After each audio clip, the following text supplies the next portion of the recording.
Oops. Hold on. All right, what's up, everyone? Welcome to Reckless Reviews with M3 and the Sophisticated Jerk. Uh, Hope you guys could hear us very well. Go ahead and crank the beat up. All right, Sophisticated Jerk, man, how you doing, my brother? Man, I'm doing all right, man. How you been? Oh man, I've been doing good so far, man. Just chilling, man, and can't wait, man, to dive deep into this Cat Williams situation because I think a week has went by, man, since that viral moment, and man, people are still talking about it. O'Shea Dude Jackson still grifting off of it, right? With shouts to him, by the way. But it's a lot. It's a lot going on, a lot that's been uncovered. So it's gonna be a messy type of review, but we're gonna make sure we get real reckless with it. Yeah, no doubt, man. I saw last time I was looking at the video, man, the one with Shannon Sharp. Shoot, what is it, like 40 something million now? So yeah, it's still getting them numbers up. Oh yeah, definitely for sure. I think that he's at like probably 45 million right now. Yeah, he's up there. So it's definitely, like you said, it's definitely making his rounds, and I've been kind of, definitely keeping track of it because I know like Tuesday we covered like a little bit of this, but seemed like a lot of people started responding back, putting their perspective to it and stuff. So yeah, no, I think this is definitely going to be a good breakdown. Yeah, definitely for sure. Well, before we get started, right, I want to encourage everybody to make sure you guys and ladies as well too, get the likes up, right, and knowledge and relationships on YouTube. And definitely, if you guys are new or you guys are watching on other platforms, make sure you guys subscribe to Knowledge and Relationships. Also, subscribe to Manic Sophistication because that's where you'll see like Sophisticated Jerk and his friend Manic do their reviews. And also, Sophisticated Jerk, as always, man, shout out to you, man. Thank you for supporting the channel with a super chat. So no doubt, man. Yeah, man, and man, we can't wait until your channel gets monetized, man. So you start showering you with some love as well too. Nah, I think sometimes, I definitely like supporting y'all. I seen y'all be going live quite a bit, putting that time in. I don't think people like understand how much time go into these shows and stuff. So, I just try to show y'all love, man, because I definitely like the conversations y'all have on y'all channel. So, I'm always going to support. Well, definitely, much appreciated, man. So, thank you, man. All right, man. So look, I know y'all can't wait to see our reviews on the Cat Williams. So go ahead, man. We're gonna get started. All right. Yeah, let's pull it up. All right. So the first one, man, this one's gonna be from O'Shea's channel real quick, and he's gonna break some things that down or whatever. This one is talking about when Corey Holcomb was pretty much talking about Cat Williams. And no disrespect or whatever, but he had to let some things be known a little bit. So we're gonna start with this one real quick, and then we're gonna play the video. Martin Lawrence and Chris Tucker, and even some more. But let's kind of go back to Cedric the Entertainer. Cat Williams accused Cedric the Entertainer of stealing jokes. If you don't believe me, here's the clip in which he said it. Nobody knows why liars lie. And that's why I had to come on the program. Cedric did the same thing. Cedric told you when you asked him, did you steal Cat Williams' joke? He said, it don't line up. How it don't line up that I did it on TV in 2018? You came to see me at the Comedy Store do it in 2019 and then did it on the Kings of Comedy. Like, what doesn't line up? This is a televised joke that Mark Curry helped me punch up and get to the level that it was. Now, Cedric the Entertainer has denied this situation. What y'all was said, I'm gonna address this Cat Williams thing one time, man. I saw people on there really comment about that. Look, I have no idea what this brother is talking about. That joke is over 30 years old, close to 30-something years old. I did the King's Comedy in 1999. Probably had been doing that joke 6-7 years before that. I don't even know if Katt was doing comedy then. So, again, you're talented, brother. I have no idea what you're talking about. I've never seen Katt do a space shuttle joke. So, that may be something that he believes is true. I've written a lot of jokes. I've had a lot of comedians steal my jokes as well. So I understand if you feel, slighted by that, but that's my joke. That's my joke, dog.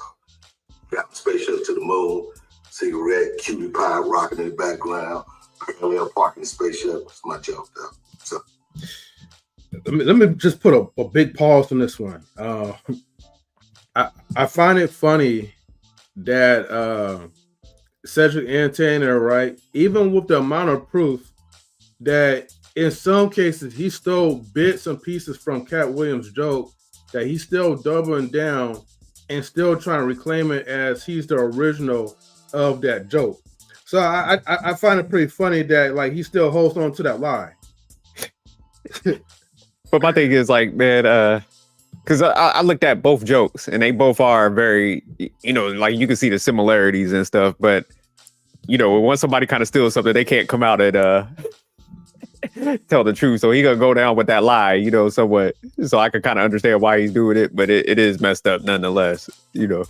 Like you're saying. Yeah, I guess you gotta take that lie to the grave, man. Yeah. But look, okay.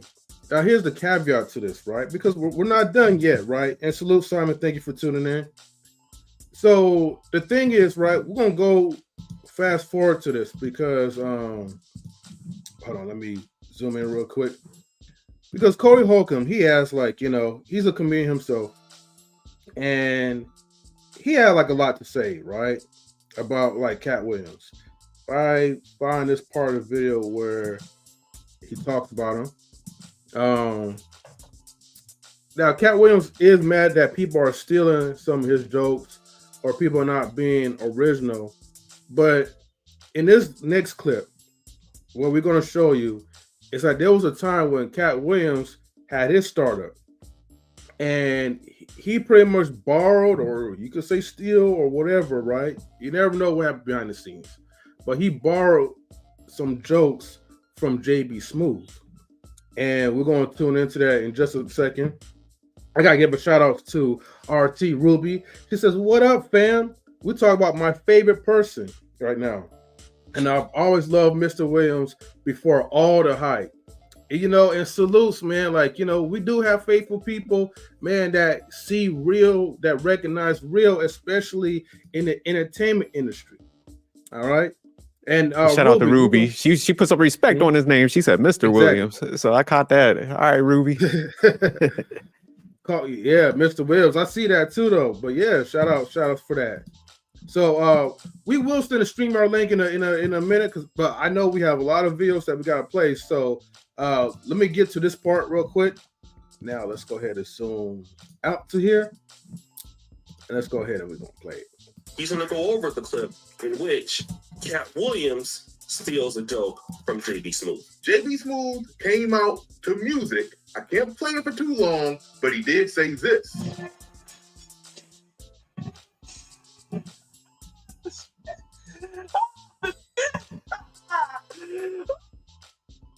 That's for made for walking.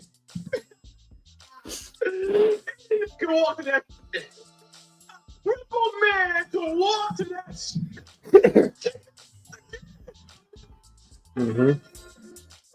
After that, he went through repetitive motions of talking about the different things that you can do to that song. Guys, you know what song is this shit? If you can stay online waiting for your food stamp to the beat of that mother. That's what white people do. You know what song is this?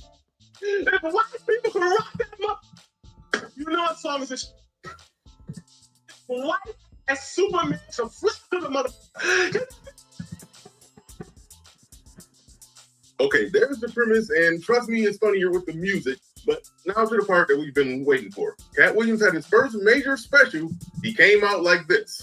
Mr. DJ, that's my song too. That's play the song here for no reason. Let me see. Sorry again, I can't play the music for too long, but y'all can see how he's setting it up the same exact way. Come on, that's my. Any nigga hustle, that's our national anthem right there. Even in your job, don't even require no hustle. Even if you're a librarian, just play in the library. See how that feel? You just in the library. Turn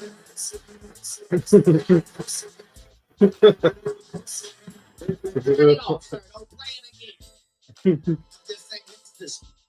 He did the same type of repetitive nature where he went through the different things that the Everyday We Hustling song could inspire you to do no matter what you're doing. Now, if that wasn't enough, I want you to hear what Brother Corey Holcomb had to say about the whole situation. He said, that's one joke. You act like all the other jokes that made my career, like act like one joke, even if that happened. Like one joke didn't define me. I'm Cedric because of all the other shit. Nobody remembered that joke, basically. You know what I mean? So, yeah, you can't take away accolades from one joke. You can't. All I'm saying is, man, you saw it said, I don't know what happened with the joke, but I'm gonna tell you something, man. It's a comic named J.B. Smooth. This was one of the greatest underground comics. J.B. Smooth started being around, you know, the other crowds, Cedric David and all them. They be funny too, but when J.B. Smooth was in his element, the underground, he was one of the best ever. And I'm telling you, I dare somebody to say this ain't true, because I could get 1,000 comics to back me up. On Katt First Special. Well, I root for Katt. But when he do like, man, you listen to this song, you listen to anything off this song, that's J.B. Smooth joke, homie. I can get 1,000 comics to back me up. Okay. Me being a Katt Williams fan, he starts his shows off with the music. Salute. Yeah.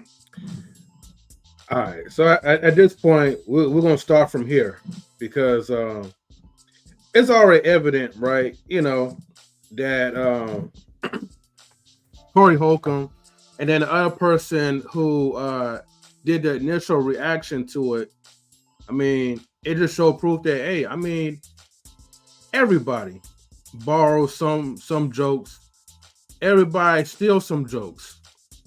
So, I mean, Katt Williams is not the only one that is innocent, but it just so happens that, you know, in the beginning of his time, you know, people get inspired by other people. And I think at that time, you know, I think that Cedric the Entertainer, I'm not defending him, but I think he probably was inspired by some of Katt Williams' jokes. But what makes it seem shady on his part is that he's not acknowledging. All you have to do is just pretty much acknowledge, like, you know, what you take from. You know what I mean? Salutes to Big Rig Slaps and also salutes to Big Gigs Composition. Thank you guys for tuning in.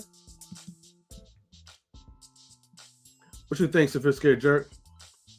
Well, my take is like I definitely agree with your point about the whole Cedric the Entertainer, because it's just like, you know, if you did take somebody's like joke, you know, you might have twisted a little bit, but you could acknowledge them, ask them before you do it, but like, hey man, I want to put a different like version on there. So I mean, he does need to, you know, like you said, it's a little shady and stuff. Just if you did do something like that you don't acknowledge it. It's like, but it's also shady too. It's like if you're throwing other people under the bus, you know, like, hey, they did this to me and you did it also, you know, then that's why I was saying like when we was talking about it on Tuesday, where it's just like, you know, you can't call out something that you're actually doing also, you know, so that's where like, you know, Katt Williams need to kind of get some smoke too, because this is like, you know, Corey Holcomb is a stand-up person where, you know, he's known for, you know, kind of telling the truth, because even in this video, he's like, look, man, I stole some shit.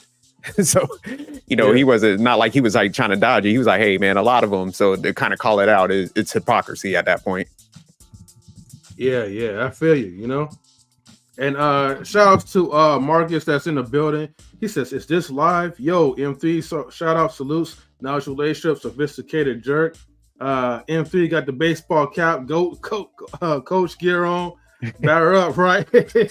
Shout out to Marcus. Pull up Marcus later. Yeah, we're gonna send a link to you guys, man. We just want to play like at least one more video, and then we'll bring you guys up. and then we're gonna go through a sort of other videos because man, yo, I'm telling you, yo, this is wild. And we even haven't got to the part where we went to a blast from the past where Katt Williams started this whole fiasco, man, and it's like I said, it's crazy, man. Yeah, there's a lot of moving pieces now. Like you were saying, there's a lot of people like starting to jump in and kind of point out some stuff. Yeah, because man, we could have played the videos like when Kevin Hart responded to him, Tiffany Haddish responded to him, but eventually we do have to go to the main source, and hopefully we don't get like copywritten by Club Shay Shay, but we're gonna give it a try. We'll find a way.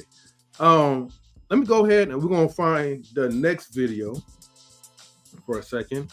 It's gonna take a minute.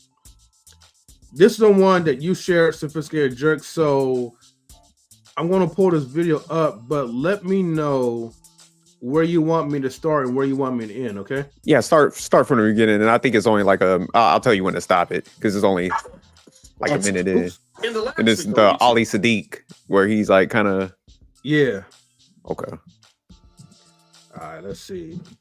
Let me go ahead and pull up. Because if y'all go back to like the original interview with him and Shannon Sharp, he mentioned Ali Siddiq. Well, he mentioned a lot of people, and he was talking about how Ali Siddiq was, acting funny at the venue and stuff, and how we had to pay him. So Ali Siddiq was pretty much like, "Look, you mentioned my name. We got a box now and stuff like that." So it's gonna be up in this video where his response is.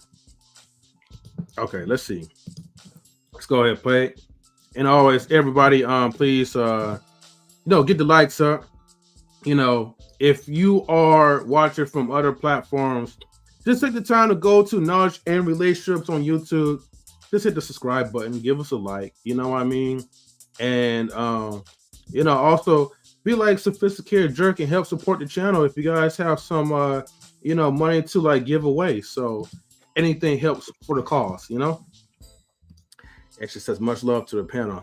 Much love to you, Ruby. I can't wait to bring you up here too, because I feel, I'm manifesting that you have a lot that you want to say right now, and I'm going to use that, how girls be doing it. They use the power of manifestation, man, to make things happen. Well, I'm manifesting Rue to come up in a few minutes. And then we also have B-Eazy Dat Dude. Shout outs to the cool good, brother. B-Eazy. Yeah. And Big Riggs, what's up? Yeah, B-Eazy for president, man. They got I for sure B-Eazy got like a lot to break down as well too on the Katt Williams situation. But she says, I'm multitasking, so my comments may be delayed. No worries, Rue. No worries. Okay. Everybody's still showing their support. So thank you everybody for doing so. Thank you, Marcus. Man, one of the best moderators around here. And oh my gosh, hold on, Sophisticated Jerk. I have to go through the process because like we have oh shoot, my other phone died, my sound effects. Okay, so let me go ahead and get this started. Boom, boom, boom. When the raindrops fall from the sky, we got a Canadian that's also fly. We have Miss She Stole My Thunder in the building. Salutes to my fellow Canadian sister, right? All the way down from Canada to show some love. Thank you for tuning in. She stole my thunder, and bonjour to you as well. And he says, "Hello, family. Appreciate y'all." All right, let's go ahead and get to the video.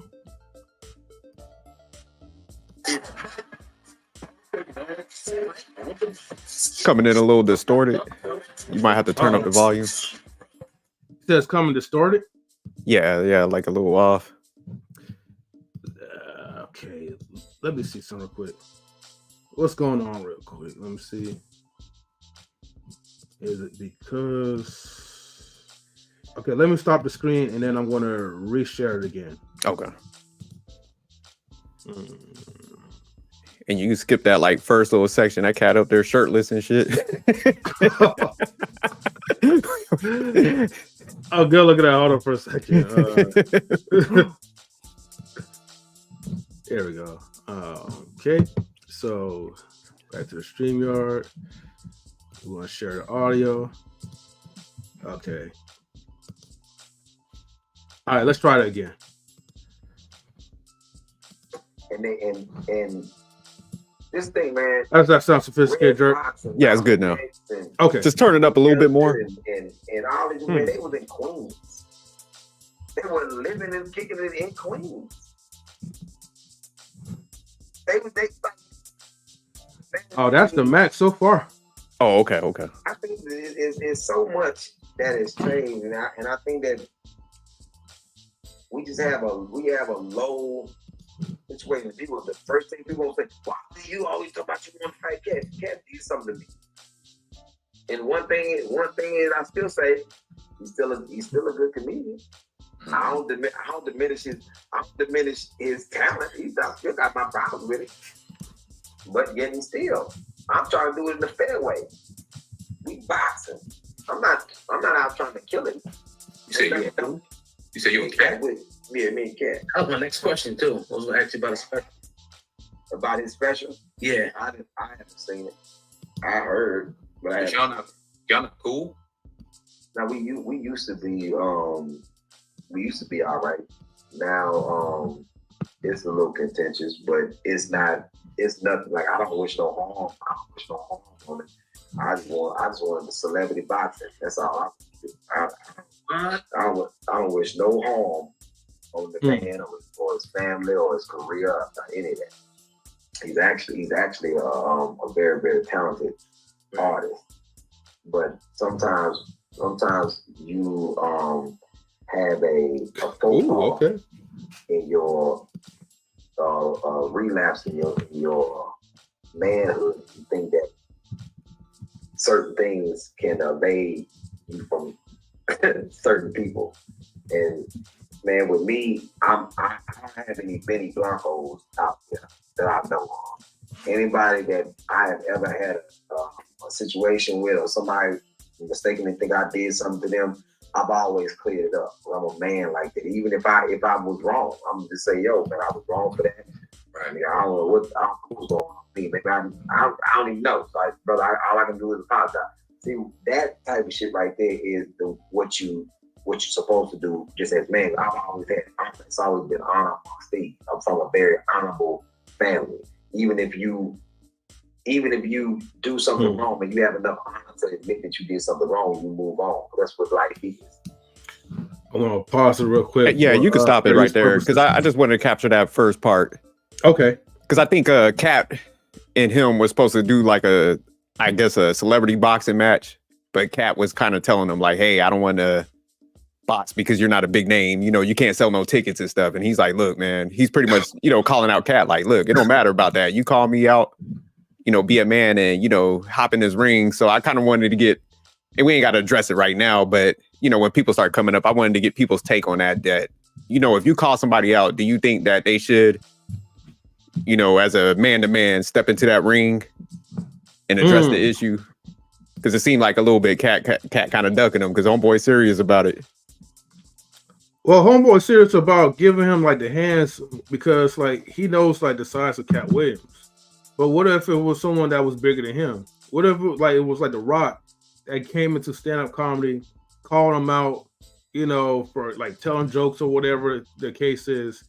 Will that guy have that same type of energy towards Katt? I mean, towards The Rock. That's just like the same thing. Will Smith walking up to Chris Rock, slapping him in the face like on national television. But if it was somebody that was bigger and more athletic than Will Smith, would he have that same type of energy? Or will he fall back like a little bitch? No, that's a good point. Real quick, let me give a shout out to Evolution Media. Thank you for tuning in. She says, good afternoon, Kings, chat, and panel. Someone tell Sophisticated Jerk says, hey, all right. What's good, Evolution? Yeah. Everybody, the stream is now open for you guys to join in to, give your commentary, your reviews. Ruby says, Ali as Carrot Top. Damn. She said Carrot Top? And everybody's showing Katt Williams some love. Also, people, speaking of love, please make sure y'all tune into Knowledge and Relationships on YouTube. Hit the like button, get the likes up. If you have not subscribed, please come over to this way and subscribe to Knowledge and Relationships And also, please, if you guys have any chump change that you like to give, donate to the channel. Everything always helps. But anyways, whew. But yeah, like I said, man, it's easy for people, man, to challenge someone like Katt Williams' statue, who's like what, 5'5" or something, weighing 120 pounds or so. Yeah, he definitely a small dude, but I kind of like I like what Big Riggs is saying. Cause my thing is just like when people, it's like, man, you call people out like to that magnitude. You do gotta, you gotta hop out there, man. If you calling out people to a certain degree, you kind of talking about their character. So you do gotta shine up. So that's one of the things, like, definitely a Katt Williams fan, but it's just like, hey, you call homie out, you gotta hop in that ring, Hey, I mean, that fair enough. I'll give you credit to that. Steve Stobart Thunder says, like Albert Preach said to Fresh and Fit, if you're going to talk about fighting, then be about it. Too many call out, let's fight. But when the other person pulls up, all of a sudden, gone. Yeah, that's true. And not to go off of subject a little bit, but I remember there was a video clip of a guy named, I think go by Hyundai or so. He used to work for Fresh and Fit, but he had a fallout with Myron. And to this day, he always want to whoop Myron's ass. Oh, but that's Myron, the cat that showed up to the studio, right, and they were shook. Yeah, it was big old, big buff and ready to like throw down, but Myron had to pull out the, Florida gun laws on him and pull the gun out because he didn't want to box. But then yet, you're trying to initiate fights with Preach. You're trying to initiate fights with Alba and a couple other people that you feel like you have the best up, the one up on. But when they're ready to pull up, you're ready to duck down. And then recently, it was on the street. The same guy saw him on the street, and he was ready to like throw it down, bro. Myron had to pull up the gun again. So, I mean, luckily he was ready to strap up, but still, it's just that people, man, like shouldn't be talking about or initiate any fights if you're not about to throw down like that, because otherwise it just make you look like you're a bitch, and that's just how I'm gonna call it. Yeah, I totally agree with that. Cause I remember that whole situation where, like that dude did come up to the studio and man, they was you could see the fear in them dudes, man. Like, but like going back to Katt Williams and stuff, it's just, definitely I think he had a lot of truths like he was spitting out. See some criticism. Oh, sorry. Oh, it's all good. Nah, so I think he had a lot of truths like he was addressing. But like what Corey Holcomb was saying, this is like, hey man, if you did the same thing, then you probably shouldn't be calling things out that specific. And then also it's just like, man, you call out certain people, man, and they address you. They're like, look, because what Ali Siddiq was saying was, man, I ain't trying to catch you in the street enough. We could do it legally, make some money off it, whatever, and do it like men. But it seemed like Katt was kind of backpedaling a little bit. So, you call people out, man. You got that response is real. You can't back down now. Yeah, man. So lesson learned to this, man. Unless you have the energy, man, to throw down the hands, man, just shut up about fighting. You can talk about whatever. You could talk about this person's character, but just be ready, man, when people are ready to fight it out. And if you're not ready, man, it's gonna make you look bad. And she says, don't forget about what Trick Daddy says. Damn, what Trick Daddy say? I didn't even see what his response. Oh shit, okay, let me go ahead and I'm gonna pull that up there, man. Again, man, shout outs to O'Shea Dude Jackson, because this man's always putting out receipts, man. Let me go ahead. I'm gonna put out Trick Daddy. O'Shea on top of it, boy. Yeah, I can't like a good reporter out here.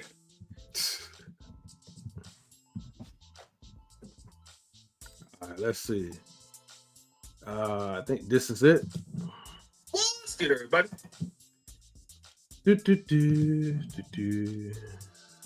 Present that to you guys. Salutes to Ruby. Yeah, Ruby says she watching all of it. Ruby, come up. The link is pinned to the top. I definitely want to get your take on it, live action style. So let's go ahead and we're gonna pull this up. Nope. Bam. Okay, here we go. We got Truth is never favorite. Salute to you, Truth. Yes, you Pull can up, join Drew. in. The link is pinned to the top. So go ahead, feel free to click the link to join in, okay? But shout outs to Truth, man. All right, let's go ahead and we're gonna play the video. It's your boy, O'Shea Duke Jackson, back at it again with another episode. You know, he asked if you stole your joke. You lied. You stole the man's joke. Now you got your dusty ass over there crying. I done lost so much respect for Cedric the Entertainer. I don't know what to do. Goddamn Trick Daddy. I want you to listen to all the stuff that Trick Daddy gonna say right now, and then we're gonna come back.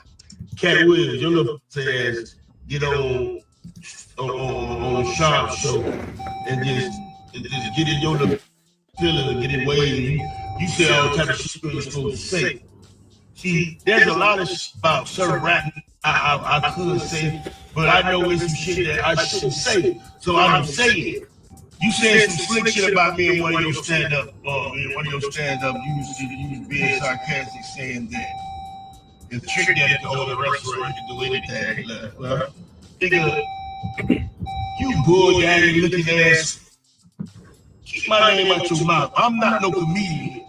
I'm a street person, okay? Keep my name out your mouth. Keep Ricky Smiley's name out your mouth. Keep all OG's name out your mouth. If you don't like a person, you don't say it. I told people that I didn't think he was funny. I ain't never said I didn't like you. And I'm glad I didn't never say I didn't like you, because by me not thinking it was funny, I actually saw you one day and I was laughing my ass off. I was crying laughing one day. Remember that little boy put you in the headlock? I was crying laughing that day. Listen, man, stop talking about us to be relevant in the game, the trend. Because you was trending today, and I'm going to be trending tomorrow on you. And I'm with whatever you with. And every comedian, everybody who told a story got more money than me and you. You on my level. Ha ha. The joke on you ain't funny. You joke. Stop making fun of other black folk. We have to stop belittling our brothers and sisters to get a platform, to get shares, to get likes, to get views, to trend. We have to stop. So Trick Daddy is out here upset. So I'm going through and listen to the podcast. Listen to the podcast. Listen, guys. This man, Trick Daddy, ain't even mentioned in the podcast. Not out of the whole damn near 3 hours of the podcast. This dusty Negro is not mentioned one time. He's mad about something. About a joke he said. If Trick Daddy can get a restaurant, anybody can get it. All right.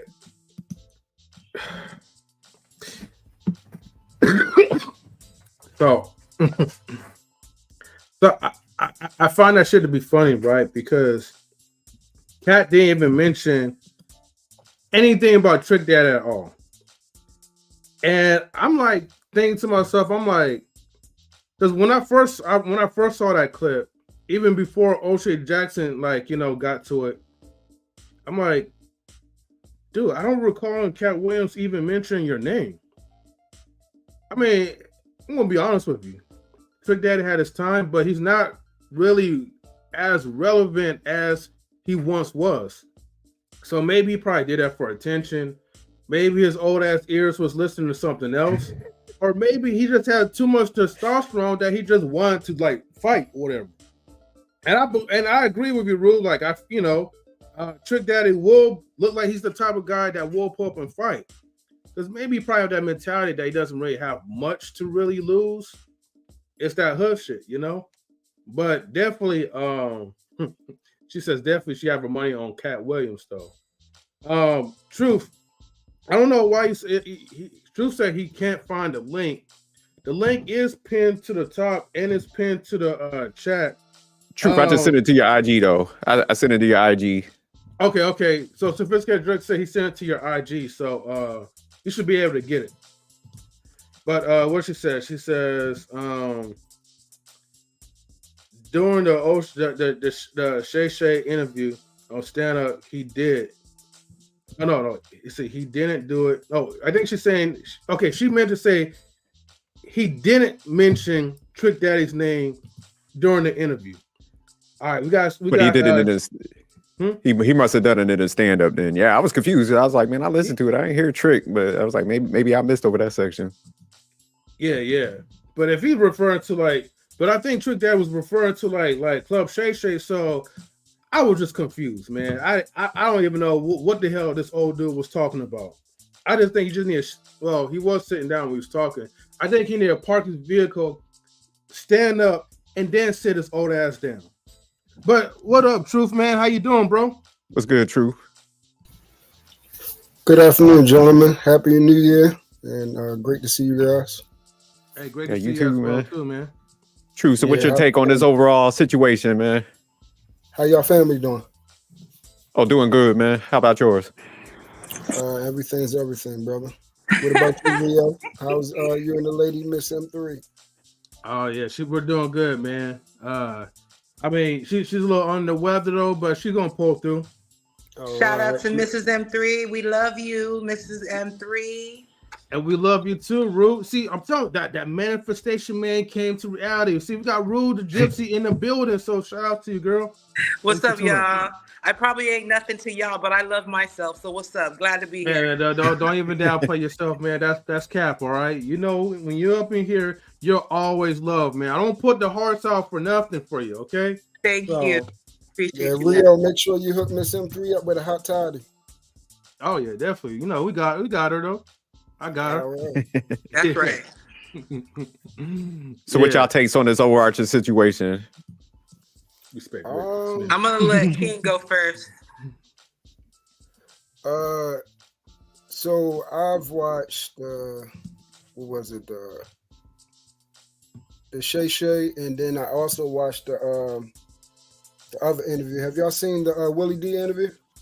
Yeah, I was looking at that one too. And Willie D needs to get better on those questions. That's all I got to say. Yeah. So I watched that yesterday evening, so I got a little bit more things in totality. A lot of things was gaps that I was looking for. It got filled in on the Willie D show. So as far as if people know how Hollywood, or what I call it Hollyweird, how that industry is even ran when you want people to come. It's a closed net system where you're coming in to function how they want you to function. So they have a system where they have things that they want you to do. It can go against your morals, your values, and they don't care that they're giving you the most important color, which is green, and the mighty dollar. As long as they provide you with that, you're going to abide by their rules. Now, however, we have such people like myself, which I call people that go against the grain, which is like Katt Williams. We're not going to do anything. You don't have enough money on this planet to make me abide and go against my standards, my boundaries, and my values. He's not going. I will make my groundwork. I will make my ends on the groundwork another way. And he's been doing amazing. That's why, legitimately, if you talk to before this situation, we already know Steve Harvey and them, they probably going to badmouth him. But before that, if you talk to them, they all were saying Katt is the guy. Everything Katt is saying is the truth. You can go back to previous interviews and everything like that. They was vouching for him. They were saying we need him on our shows, all these type of things. They were saying he is the man. Now they're probably going to say everything that he says now because it's about them now and not other people. They're going to say it's not true. And as far as Trick Daddy, bro, you old, bro. You old. You old. You're irrelevant. You got to chill out. You haven't been relevant since, when Trina was rocking out with you. You feel what I'm saying? Through your Miami days. And then you had a little stint with Rick Ross, but Rick Ross is the Miami dude now. Okay? Your days is over with, man. Go in the hills. You done messed up your money. You suffering from health issues. Stay out the limelight. Take care of your health, G. That's the best bet I can give him. Thank you, Truth. Yeah. What about you, Ru? Like I said, I know you have a whole lot to say. Well, I don't really. I just I'm not I'm trying not to be fueled by my respect for Cat Williams, and I'm just not trying to be just blind. So I think playing the devil's advocate always is good. I watched the interviews that we talked about several times, as I'm sure that you guys have. I'm not an expert on behavior. However, I was peeping his body language. I was peeping the little idiosyncrasies. I'm talking about Cat. I was just peeping him. And one thing that we do have to realize, especially when it comes to people of such exuberance, is that we can speak with a lot of hyperbole, right? I tend to do that. I exaggerate all the damn time. However, one thing that was very interesting to me was the responses by a couple of people. So I'm not going to go into it because y'all probably know, but I kept hearing from a couple of people that they weren't trying to address the issue while they addressing the issue, and very weakly at that. And then these other things where people are jumping on, hey, jump on, I want to fight. I just think that's hilarious, because it's like, if you want to fight, you will go to that person's area and you'll do something about it. You're not going to be over here talking to a bunch of people on the internet. I never believed in that shit. I think that's so stupid. And so, however, what I do feel, so like, have y'all watched that movie Incredibles, that Pixar movie? Okay, so the villain in there, he's a disgruntled fan, pretty much, that looked up to Mr. Incredible, right, at some point in his life, and was disappointed. Okay. So I understand that sentiment. I know that there's some sort of disappointment. There's even what's it called? A story in which Katt's son or sons tried to obtain an autograph from Mr. Harvey long ass time ago. Harvey didn't know who the fuck the daddy was, right? And I feel that. Like, if somebody were to do that to me, you best believe that when I have the opportunity, I'm gonna rip your ass apart. I will. Yeah. So I applaud Katt for, number one, just telling the truth, because I do believe him. Especially when it comes to Steve Harvey and the Cedric thing. Okay, I don't know about the Kevin Hart thing, because I just don't have enough proof. That could just be his luck. That could be someone looking out for him, whatever. But as far as Mr. Williams goes, I see, number one, a very intellectual person. I see somebody that's very in tune with their own spirit, that does communicate it with God. And you know why I know he communicates with God? Because I do too. When you talk to God on the daily, ain't nothing any human can do to scare you, baby. Like, nothing. So that's where I totally agree with Katt, like 1000%. However, I will never be okay, even if I don't like Mr. Harvey, I would never call him a potato head. I would never talk about somebody's looks, because it discredits your argument. It makes you look like you salty, okay? So that's the only thing that I would advise someone in that position to do. Stick to the facts. You already sound more intellectual than even the person who's interviewing you. So he's winning. He's very strategic. He's very methodical. He has this method. Methodical. Right? Yeah, methodical. Thank you. So that's all I really, and the reason why I watched it so many times is because I thought it was hilarious. I love the way that he uses his words. I think the way that you can, like, in his own words, eviscerate somebody without even using cussing, without using violence, no threats. Cat won. That's it. Hey, may I, what's your name, man? My name's Ruby. Pleased to meet you. I'm your favorite Samoan. You didn't know. Okay. And you said you's a servant of God. Are you what, like, do you have any religion that you pertain to? I don't like that word, but I'm gonna use it for the sake of. I have no religion. No religion. So you said you know what the thing about God with him. What you know the God that he serves, or I mean. Well, that's a loaded question. I know the God I serve.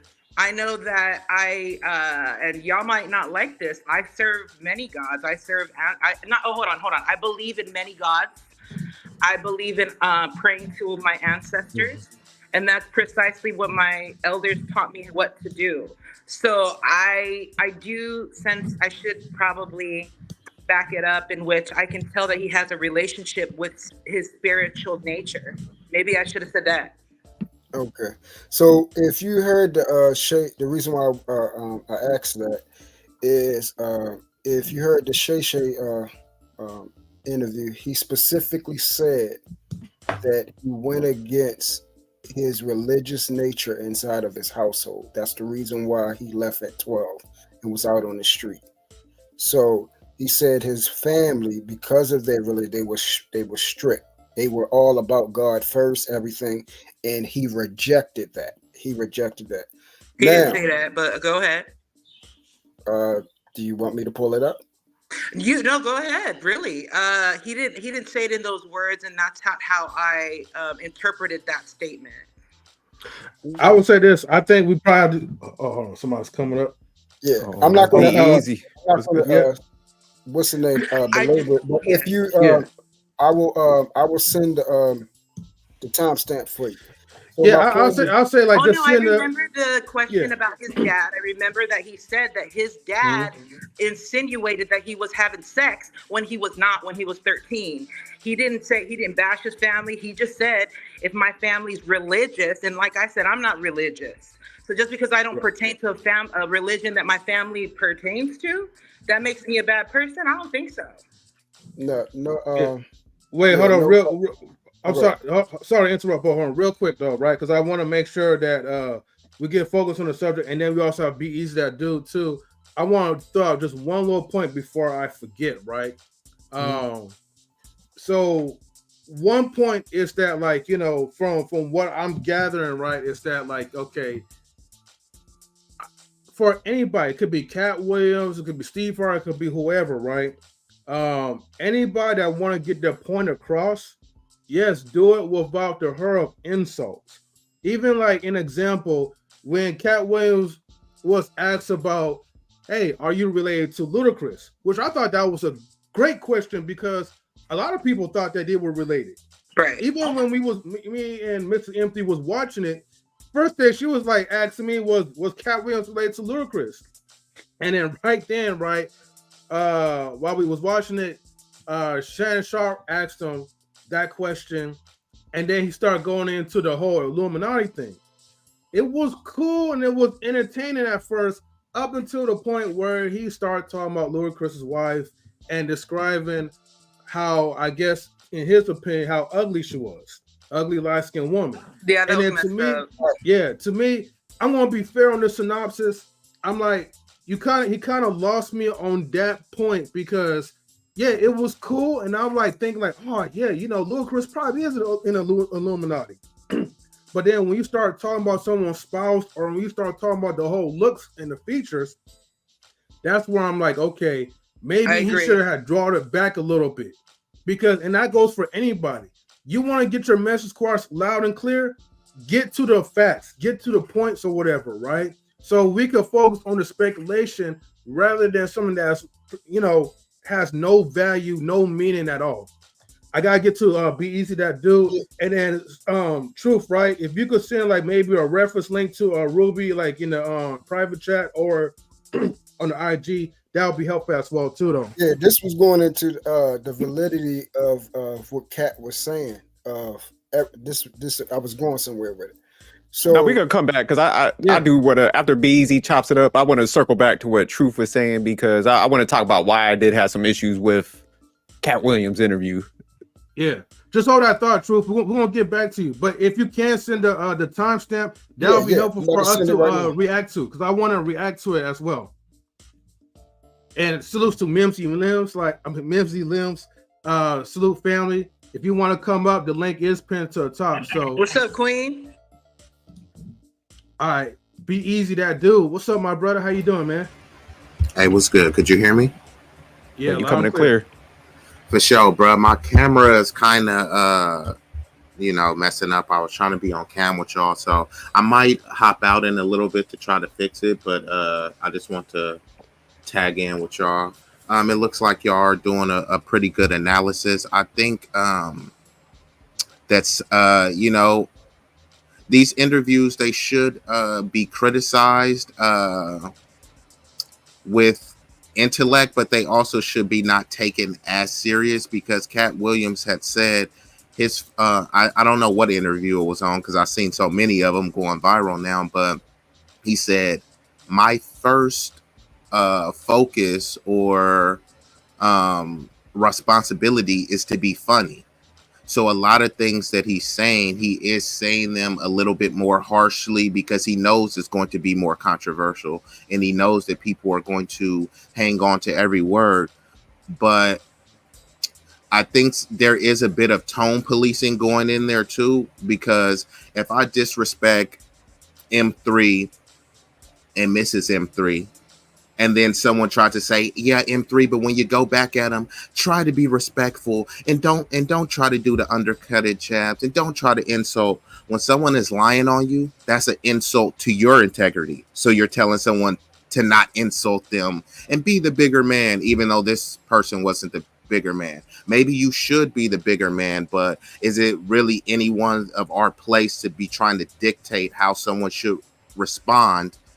Lies are insult, lies are slander and libel, lies are, when people say, hey, they chose violence. What is more violent than a lie that's attacking of a person's character? Now you can, you could determine that Katt is lying or Steve is lying. That's up to you to make the determination, but people should be trying to get all the facts, see what lines up, and make a deduction of that. When it comes to Trick Daddy, like, the dude is irrelevant, washed up, and the whole fact that he tried to insert himself, it was very oxymoronic what he said, because, man, black folks need to stop tearing each other down, and then he's threatening to fight and pull up on Katt. Like, bro, what are you talking? Stop tearing each other down, but I'm gonna tear Katt down because he tore down Ricky Smiley perceivedly.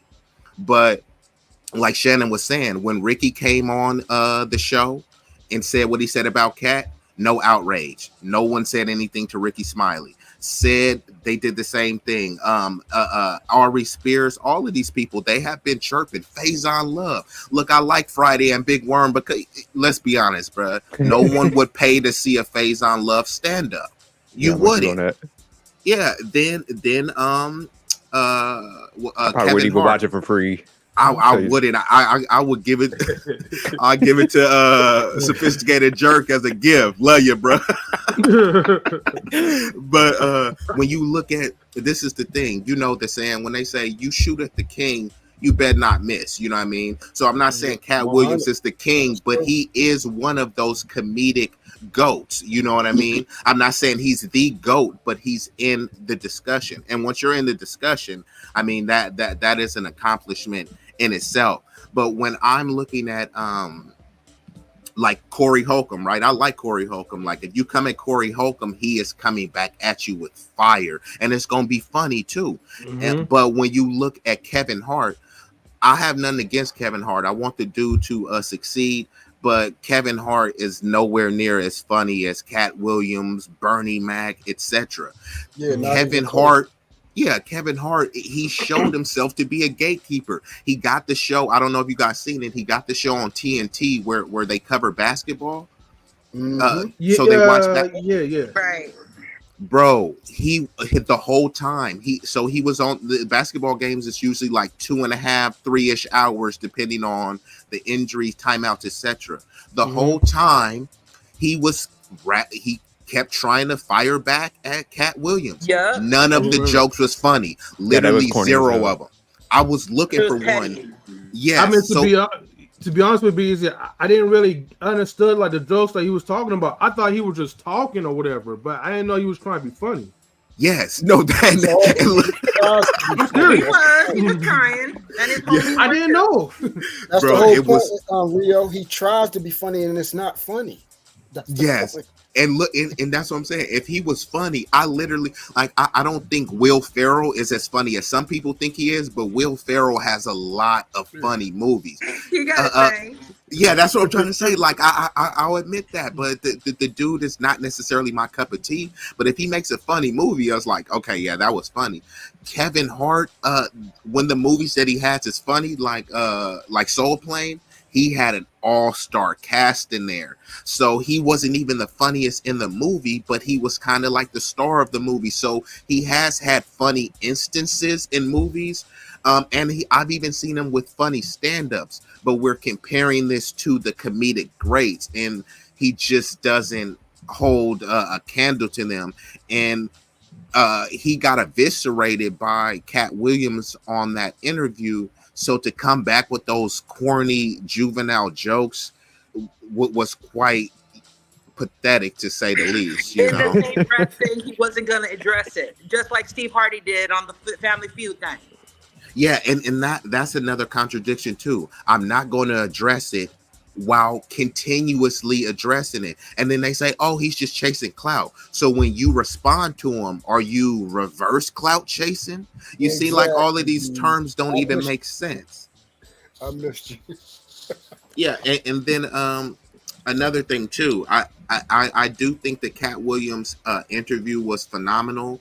I think not just with that interview, anything that we're watching, we should be trying to pull some knowledge from it. I just want to say, just on a little flip side, we are a bit, and I'm just talking about society as a collective. You know, I don't want to just specify just for our community. You see how infatuated and enamored we are with meaningless babble, frivolous topics. Like I love Katt Williams and Club Shay Shay, but like it's multiple wars going on. Like, you know, not to take it their way, but it's multiple wars going on, and this thing is going on 50 million views, which I'm proud for them. I want them brothers to shine. But if we talk about, look, this is exactly what we need to fix our society and build to do it. Does anyone think it's going to have 50 million views?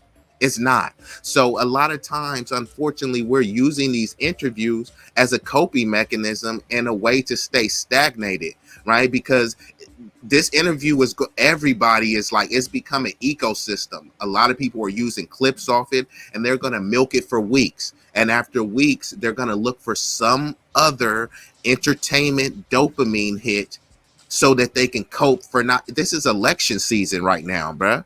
Like, you know what I mean? There's multiple wars going on, bruh. There's people where they're literally flooding in illegal immigrants and just dumping them in people's area, giving them resources. But it's like, hey, so I'm just saying, like, we also got to put that into context. Like, why are people so just infatuated, you know, with not even the game that Katt Williams said in the interview.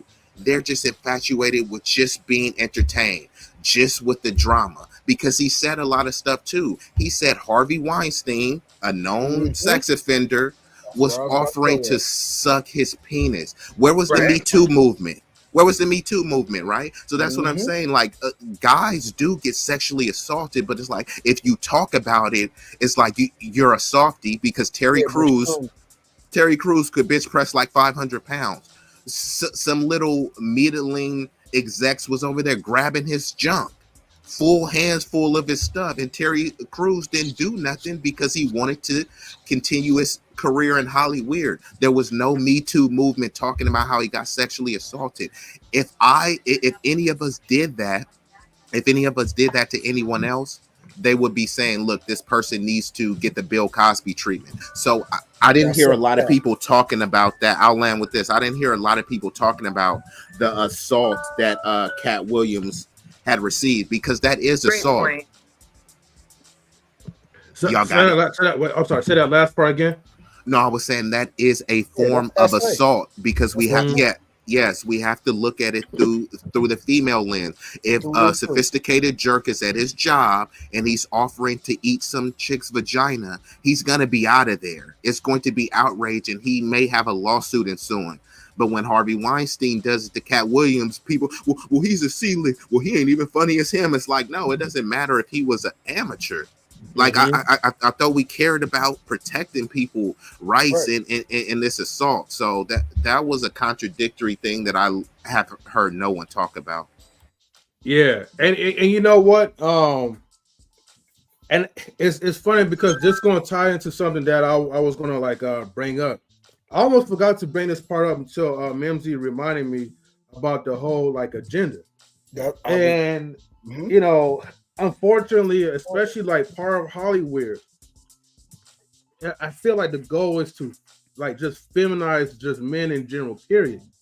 I mean, probably especially black men, but definitely for sure, man. When these people we put on these dresses, man, I'm telling you, it's something about that, man, that just warps a dude's mind, especially when initially you was once against it. And keep in mind, i.e., Kevin Hart, who did all this talking about the brand, talking about if you wear the dress, it's going to affect your brain and this, and that. And then you start wearing a dress and you start trying to claim that you made it on your own decision. You know what I mean? And that was kind of one of the biggest things that Katt Williams was talking about was feminizing men, having people doing all this stuff or whatever, right? That goes against some people's moral compass or whatever. Or I would just say some people's manhood at this point. But then yet you put up with it because you want to be accepted in Hollywood and you want your career to be advanced.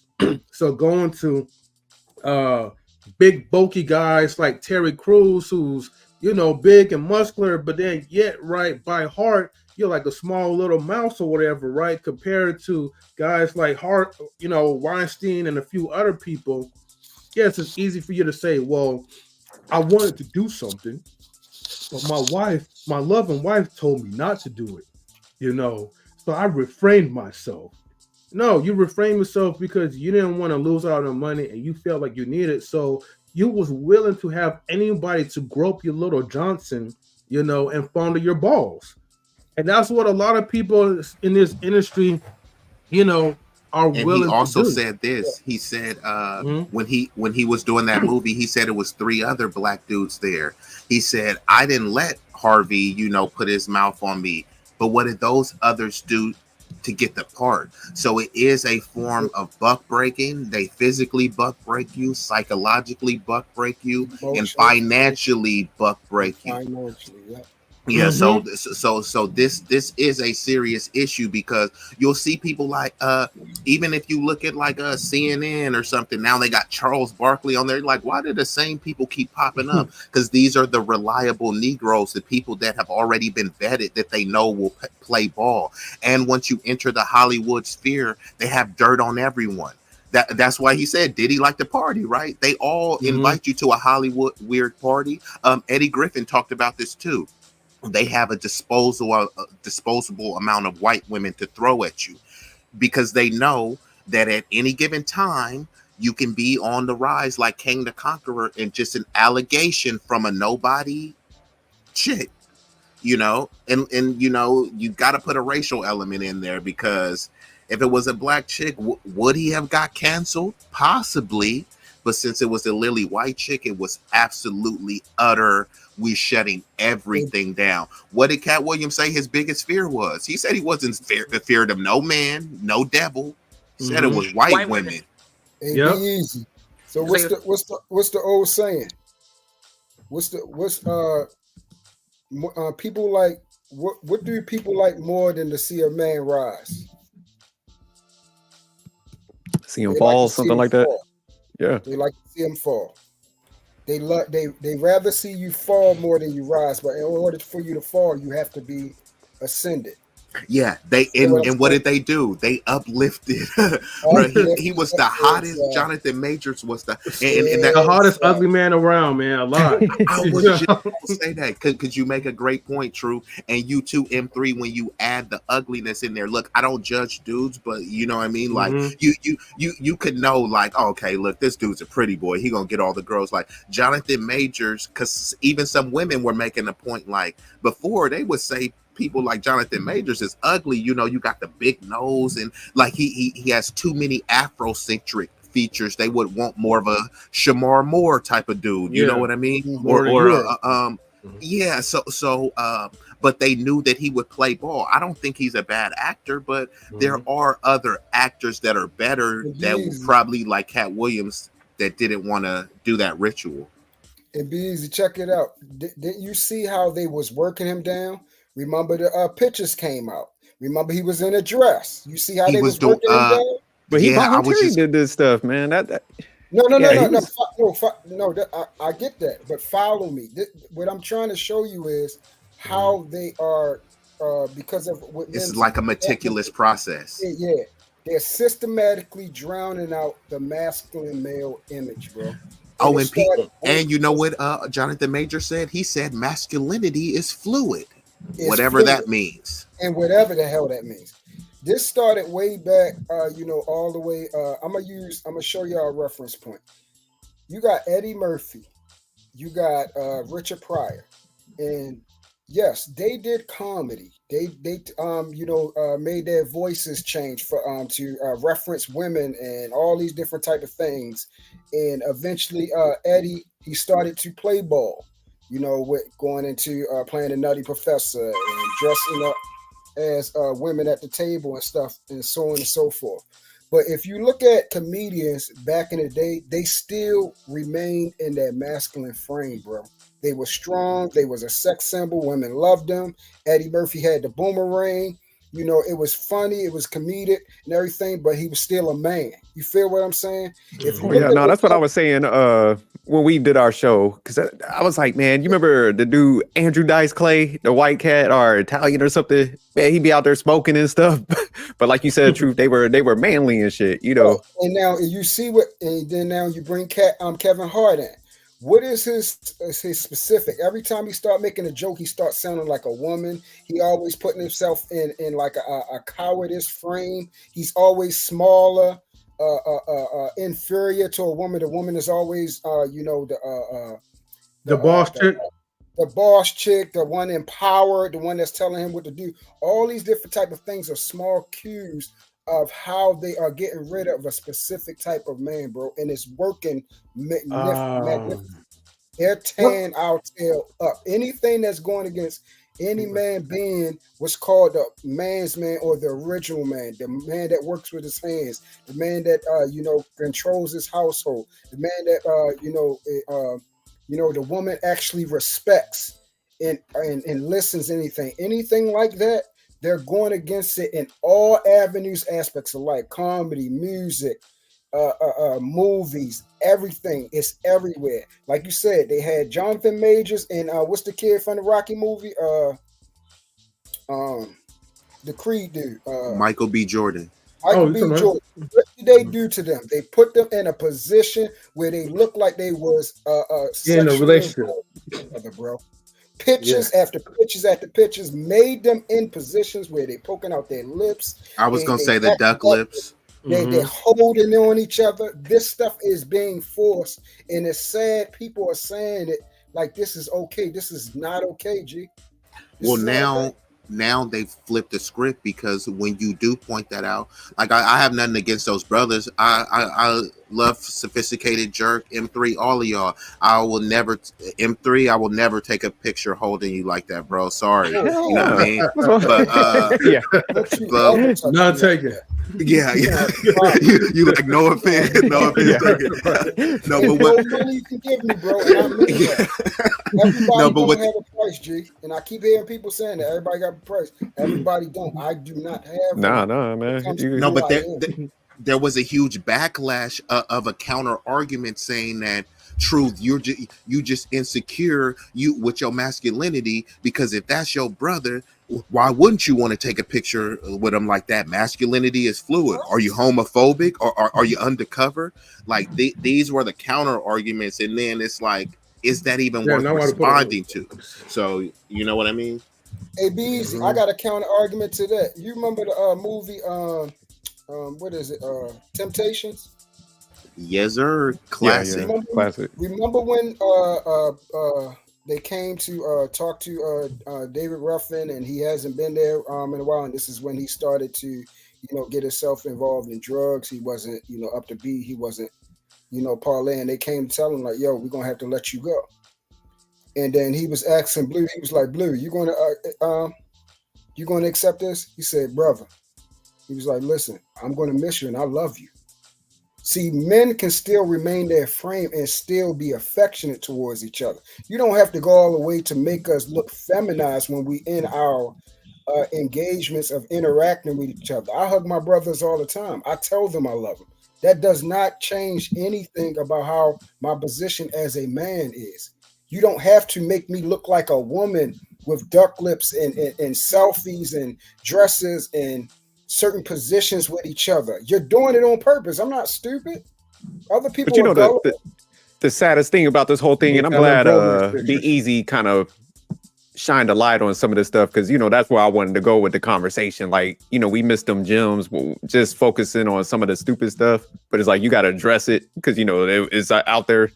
Yeah. But I was talking about it on our show where it was just like, man, you look at Adam Sandler and his crew. He's putting them on, and like you said, we could control a lot of this narrative if people would, work together and, keep that masculine frame instead of all the time. Like, it seemed like these comedians have little pockets and stuff. Yeah. So like, I like what B-Eazy was saying about the gatekeeping and stuff. It's like, nah, man, like work together. And then now you got a powerhouse. You're working with like 20 or something comedians and stuff. Now, man, you got leverage on this stuff, and you ain't got to rock out with it instead of that duress mindset where, oh, let me go get my own, and like y'all said, let me toss on this dress and do all this like crazy stuff where, man, nah, you could be a man. Like I remember growing up, like what y'all were talking about, man, we was watching the action movies, man. Like that was the cool thing. Eddie Murphy was in all, listen, and that's the thing. He never was this thing where we thought he was feminine.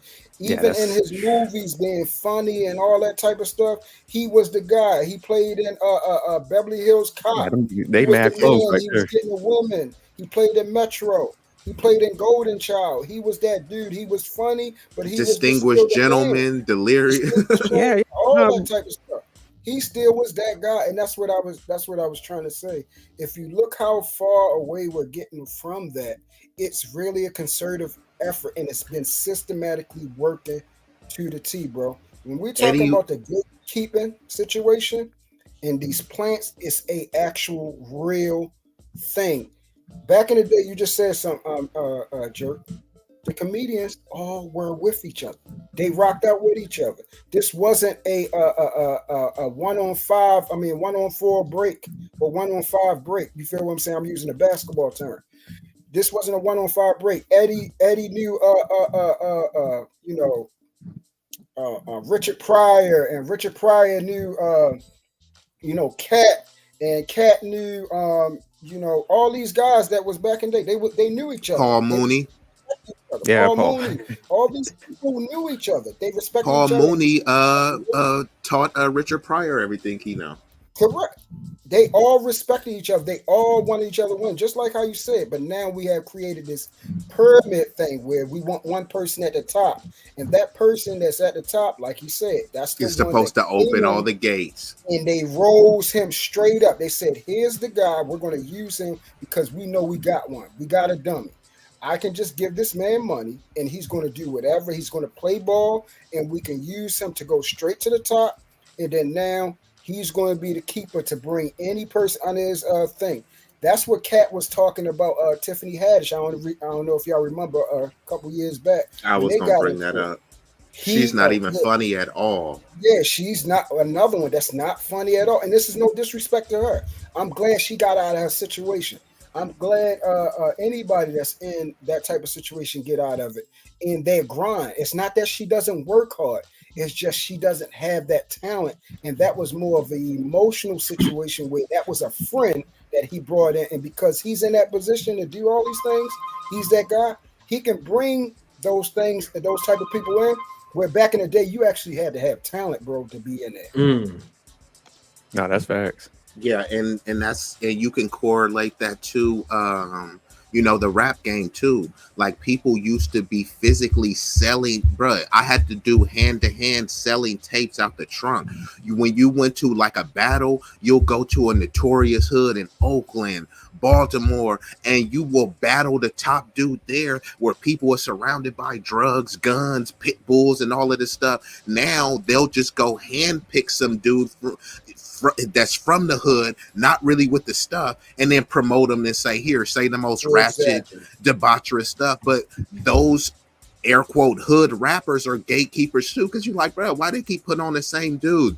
And they'll rap about stuff that, you know, they can't even go back to the hood. They haven't been in the hood for years and all this other type of stuff. So why are you constantly, constantly promoting that? It's just like the NBA. Yes, there are the greatest players in the league, but there's a bunch of players that were even better that never made it to the league. If anyone grew up in the hood, around the hood, you know it was some of the fastest dudes that was running from cops. You know it was some of the best basketball players, but they didn't make grades. So their life turned into a spiral. So when look at Steph Curry, it was a bunch of people that was way better than Steph Curry when he was coming up. You know, so I'm saying that there's many people that are better that don't get that opportunity, and it's the same goes with acting. Tiny, I think his name was Zeus Lester, Debo. He said, man, I'm the before he passed, he was like, man, I'm the most feared man in Hollywood because I love the Lord, so I'm not compromising by wearing the dress. He said they was giving him all sorts of scenes, and you got to think about it. Debo was a big, burly, imposing figure. So they say, you know what? You won't play ball. Guess who will? Terry Crews. Then suddenly Terry Crews just start popping up in just bunches of movies like everywhere. So there is a humiliation ritual that goes on where it's not so much about the talent. It's about who is the talented that will play ball the most. Yeah, and I'm gonna hop on that point. The people that come home, you know, we had Dante Green here. We had Carmelo that came back to Baltimore. We had Josh Shelby. When all these dudes come back, we're playing against them, and we're giving them work in all these leagues. The Barry Farms League, the Mellow Leagues. We're playing against NBA players, giving them buckets. And I would listen. And nobody, except for people in my city that actually know me from hooping. No, a lot of people don't know I can actually hoop, not from worldwide or whatever. And you would never know. You would never know, oh, Truth gave Melo 15. You feel what I'm saying? Came down cross. Hey, bro, that's a lifetime accomplishment. Yeah, yeah, you ain't lying. Because it's an NBA player. These are champions. These are all-time great scorers, legends and everything. So for me being a hometown kid and everything, I can say, yo, I did that. Me and my boys sit back and we talk about it all the time because they come and watch me play. Now that's true because Klay Thompson, Draymond, a lot of the Warriors they go and play sometimes in LA at the Drew League. We have a Pro-Am league out here, and I will say, some will say, hey, maybe they wasn't going 100%. If I cross Jordan, I don't care if he was going 100%. This nigga, B-Eazy, this nigga 6'9", 250, way taller than me, bigger, stronger. Shoot, I don't care if you're going halfway. I'm half as good as you. Okay, cool. That's fine with me. You at your 100% is way better than me. Duh. Hey, but peep this. If you half as good as him, that means you're 100% better than the majority of people. Oh, yeah, no doubt. Exactly. Yeah. So I'm cool. Yeah. Real quick, everybody, right? I just wanted to show like it's not a still image, but I just had to pause it real quick, right? This is pretty much like for the ones who's tuning in, and y'all wondering like, okay, how did Katt Williams start trending? Well, look, you guys make sure y'all subscribe to Club Shay Shay, Shannon Sharp's channel. And you know, one thing I do want to put out that's something big, right? That I know that O'Shea was the first to talk about it, but I actually saw this myself as well too. Now, with Katt Williams coming on to Club Shay Shay, out of all people, he could have went to like Vlad TV. He could have went to some other white network what's that other one? The whatever podcast, whatever they call it, right? He could have went to like one of their networks to talk about Steve Harvey, the situation between like him, Steve Harvey and all these other entertainers. But he took it to Club Shay Shay. Now, granted, Shannon Sharp did bring in the comedians, like Steve Harvey, Cedric the Entertainer, all them first before Katt Williams decided to kind of join in. But anyway, the fact that he pretty much brought his story into another black network, this actually opens up the floodgates for many black content creators to get paid. Because now you have our people that's heavily invested, and yeah, I get it. You're going to have some people like dumb people like Trick Daddy that's going to oxymoron this conversation and talk about, and what's that other guy is? The other comedian that is Ari Spears? Yes, Ari Spears, right? That said the same thing, like this is what, you black people keep focusing on drama and blah, blah, blah. The oxymoron comedians, right? That's talking shit. But anyways, the point is that like he took it into a black audience, right? To a black network where it's like, okay, you could actually monetize off the stuff that we're going through. And I'm not saying that we should always be about the drama, but here's the thing. If we're going to talk about certain issues, especially black issues, why do we constantly go into these other platforms where white people would be like, oh yeah, go ahead. Come to daddy, right? Come to zaddy. I'll be happy to exploit this for a profitable gain. So the flip side about it is that like you got so many people talking about, you even got Stephen A. Smith. And I'm starting to see that like people like him, Shannon Sharp, and some of these other guys who once came from, like the ESPN like networks that work for like, the Man or whatever. Now since they have their own platform, they're more free to pretty much be more of their liberal selves. And their numbers do better that's too. what I was about to say right there, Rio. Yeah, M3, you made a great point because I was I'm sure we were inching towards that direction, but I'm glad you. I'm glad you took it. I just had to expedite it a little bit, right? Because we was talking about sports, so I'm like, let's go ahead and we're gonna talk about. That's why I was. Go ahead. Yeah, because like right on the flip side, when Unc was on the show with Skip Bayless, the only reason why people like him is because he talks a lot of smack about LeBron, but he's always demeaning, players, i.e. the black ones, but then he's upholding like Tom Brady, and he disrespected Shannon a whole lot. This dude's never played any professional or collegiate sports, so he's over here was talking down to Shannon Sharp. So I'm all my bad, bro. But I'm glad he got out of there. But this what I want to look at. Like this was actually and yes, it was entertaining and dramatic, but it was an empowering interview because 50+ million views. I'd rather have that go to Club Shay Shay than Joe Rogan. And then when Katt Williams said, "Oh, Joe Rogan don't want me on." Then suddenly Joe Rogan was like, "I love Katt Williams. I love to have him on." Like Joe Rogan, the biggest podcast, you could have had Katt Williams on anytime. Now all of a sudden he's saying, "I love to have Katt on." And I'm also glad that they didn't go to, because people go on and start gossiping like schoolgirls when they go on the Adam 22 and the blog. And it's like, we got way better. And some people were mad at Unc for like, oh, well, why wasn't he pushing back? He was like, look, and this is what I like to say too.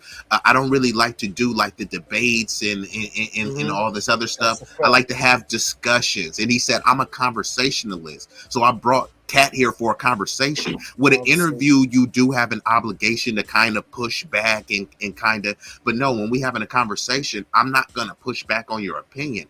I can interject and say why I disagree, but you're not obligated to do that in a conversation. Your conversation is giving the guests a platform to say what they need to say. So a lot of people were mad and said, oh, well, why did Shay do that? But then you don't get mad at Vlad when he asking people police questions. So it's like people gotta keep that same energy. And that then same energy, 100%. we are, peep this, people say black people have no culture. But then you tune in to watch a bunch of people with no culture. Does that make any sense to you? Exactly. So people got to stop falling for this foolishness. We are the culture. We do set the trend, and our culture is more than just drama and rap and all this stuff. We have a very rich culture. Some of that includes ratchetness, and some of that includes sophistication and eloquence. And this is what I'll say to land on the drama point. Once again, if I'm disrespecting sophisticated jerk and talking bad about him, and then he responds, sophisticated jerk is being a drama queen. Like, huh? Like, how was that dramatic? And Katt Williams even said, like, me clearing up someone's lies is not being messy. If I slander M3 and then he comes back to address the slander, now M3 is being a messy diva? That doesn't make sense. I'm going to go ahead. No, okay. I'm making sure so I can get to you, Truth, right? Overall, right? Look, I know we've been trained to be silent on everything because we want to act in class. But the problem is that sometimes when somebody is putting like bullshit on your name, you gotta like fight the bullies off, man. You gotta like put these dudes like in check. And I think Katt Williams in this situation did very well, and I think Shannon Sharpe did very well as well too. He did kind of downplay himself a couple of times or whatever, which then it led to Stephen A. Smith had to put that correction on them. But they all did it out of love. And honestly, by the fact that they have their own platform now, I have so much respect for Stephen A. Smith. I have so much respect for Shannon Sharpe, because at one point they were like a little coonish a little bit, but that's what happens when you're a little. Okay, bro. I'm on their team now, so I was trying to be a little bit nice or whatever. But okay, the reality was, there was a bunch of coons. Okay, but now since they're off the contract and off the juice or whatever, they're more liberal to be themselves and point the bullshit that is out there. And because nobody can fire them from Club Shay Shay or Stephen A. Smith. They can't do it from their shows and stuff like that. And that's the whole point about when people was asking, what's the difference between going to these type of shows with Shannon? So I said, well, first and foremost, you got to look at the individual. Highly esteemed, 3-time NFL champion. This is Shannon Sharpe, arguably the greatest tight end in NFL history. That's number one. Then also the comfortability. He got the drinks, the laid out leather that you come in as you are, and then the relatability. He comes from the hood. He had a roof like the ceiling of his house was leaking from the roof. He comes from the slums. He takes care of his grandmother and his mother, and his sisters and aunts and everything like that. He didn't know his father and everything. So the relatability from the struggle, having to work his way up through college and everything like that. A lot of times when we come to these platforms, there's not enough relatability in conversations. Like B-Eazy said, everything is not about a debate. I'm not a debater. I like to have conversations and I like to be able to relate to you. But if I can't relate to you and you can't relate to me, a lot of times that's when things go haywire and go off the rails because we don't have nothing in common. You didn't grow up like how I did. You don't understand the things and the plight that I've been through. You don't understand the things that I've did, to myself or other people. You don't understand the lifestyle. Shannon is in Hollywood, actually. He has played in, movies, commercials. The individuals Katt is talking about, Shannon knows them very well. He also hangs around people that knows them very well. So he pretty much is in what's called in the know, okay? So the stuff that Katt is on, he's probably not too far off. He's just getting the the bits and pieces to fill in the gaps of questions that he's already had, probably for years. And the reason why this forum is now branching out, because like M3 said earlier, now they don't have to play ball like a good old boy. They're not under the contract of the man. Now I can be myself. I can speak what I want to say. I can say the things that I want to say. I can be who I am, and then we can get down to real business. We can get down to some real things and actually talk about some real life problems. Later on, I would like to see if it birthed into some actual solutions for our community. We have yet to see that. But as far as the reason why this is going on, it's comfortability and relatability. Go ahead, B-Eazy. No, I'm saying you touched on the solution part, and that's what I'm waiting for. Because, and it's okay to be entertained, but I want people to take, the gems that was dropped and apply them in a way that we can form solution.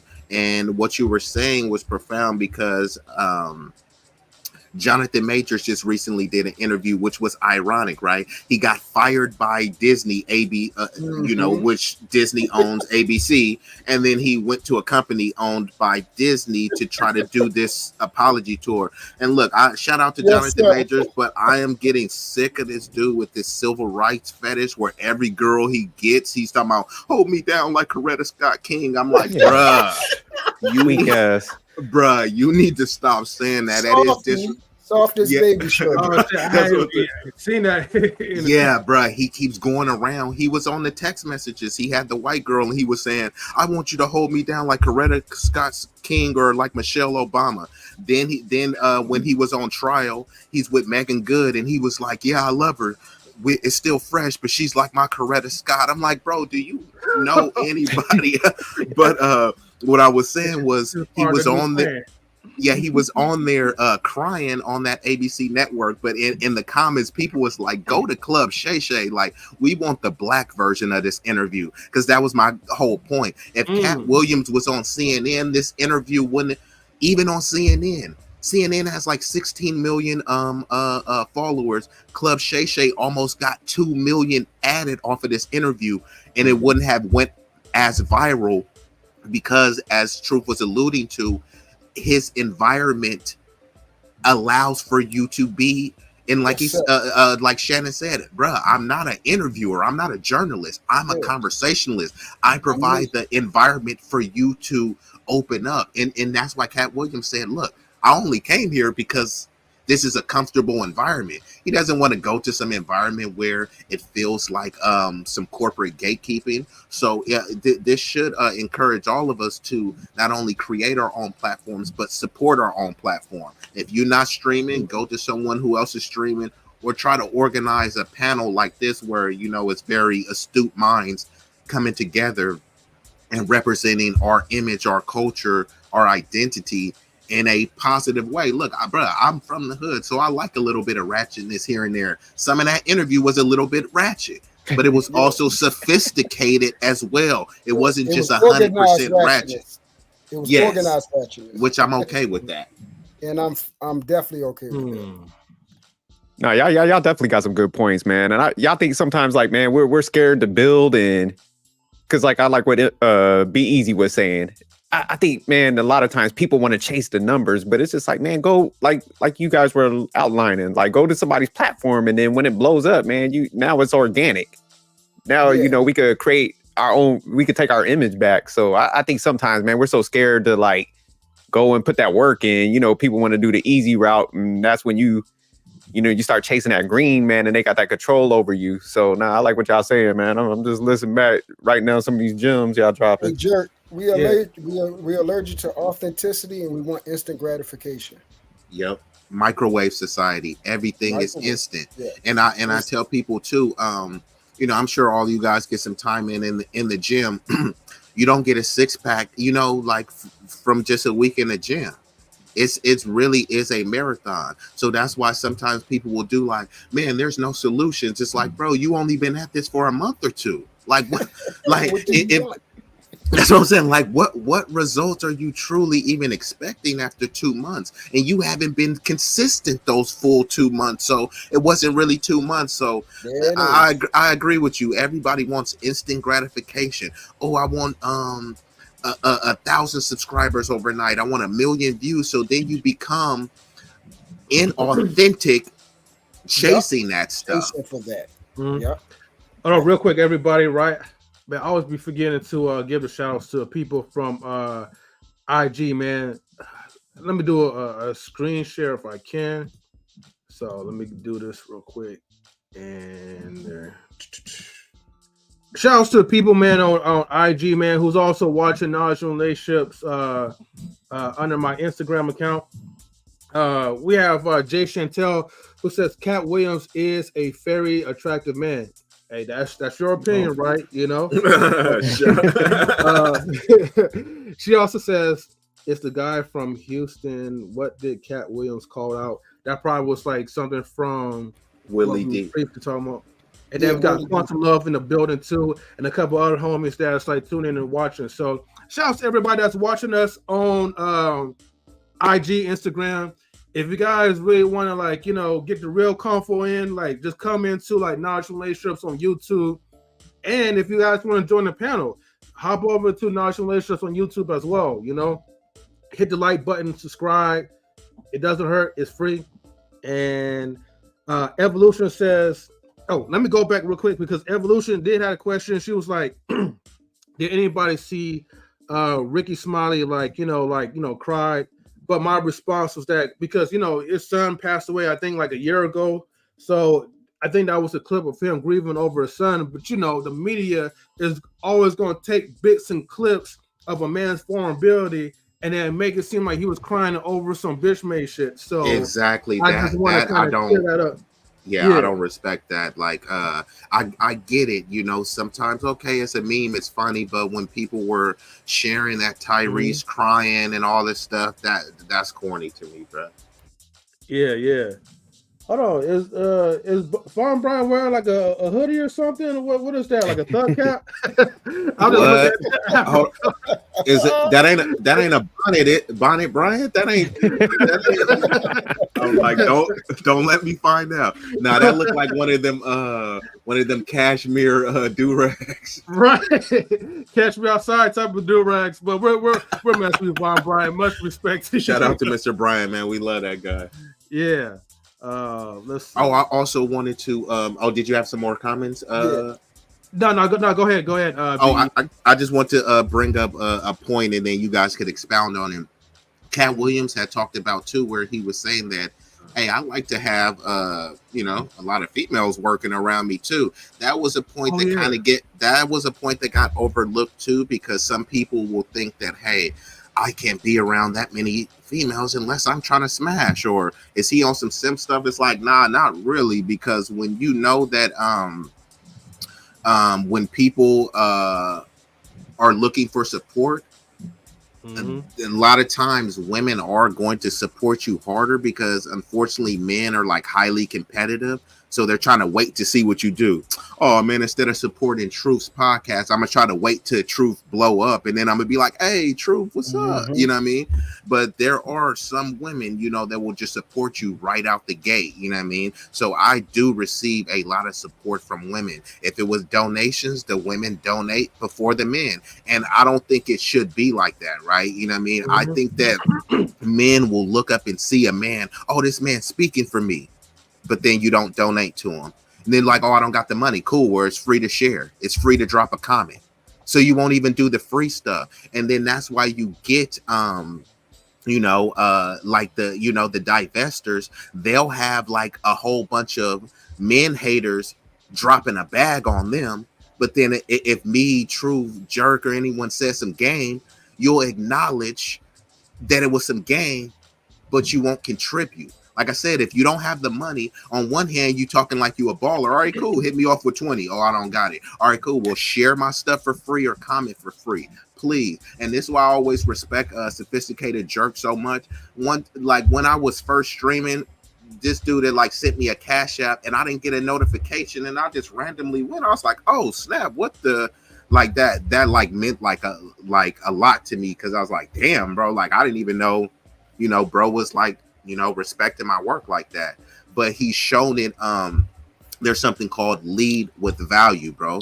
Like if you really appreciate what people are doing and saying, put some value on it. If you don't have a monetary value to put on it, do the free stuff. Bro, you can leave an emoji, right? Like an emoji is still a comment. Put 100 in the chat, put a fist up, like it. So there's really no excuse to not supporting people that you say are aligned with your ways of thinking. So Katt Williams is saying, hey, look, these women support me. And I especially felt what he was saying about, smoking weed. Like, hey, I had these chicks roll my weed.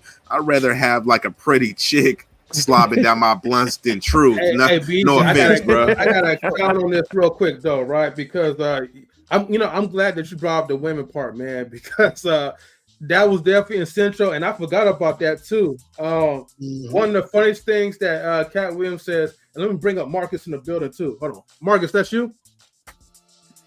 Yeah, that's me. Marcus. Can you hear me? Oh yeah, I can hear you. One of the funny things, salute to you, Marcus.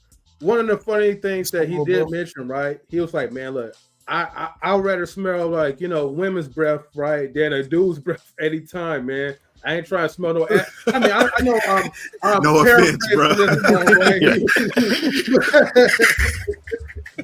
But I felt him where he was coming from, because look, man, like some of these dudes, man, be having that hot breath, man, and I'm like, look, I ain't trying to smell that, but women smell a little bit differently. You know what I mean? So I get where he was coming from when he was making that joke, but overall, right, in all seriousness, though, when you have a good backing system, right, in your corner, and I felt that, because like knowledge relationships, like I mean, we got all kinds of people supporting us, right? B-Eazy, of course, you're one of them. Sophisticated Truth, and Marcus, and everybody else that's in the chat, people that watches us from the clouds, hit the like button, people who come up like Rue and all those other folks, man.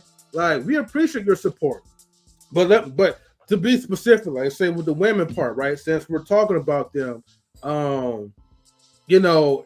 it's funny, man, like, because we came like a long way. I mean, from talking shit about anyone and anybody, including women, and then we still have women come and support, even if they do come up to argue or whatever, they still supporting us. So shout outs to you ladies out there, man, that be smelling fresh or whatever, and come up to the live streams and take your time to support us or whatever, Yeah.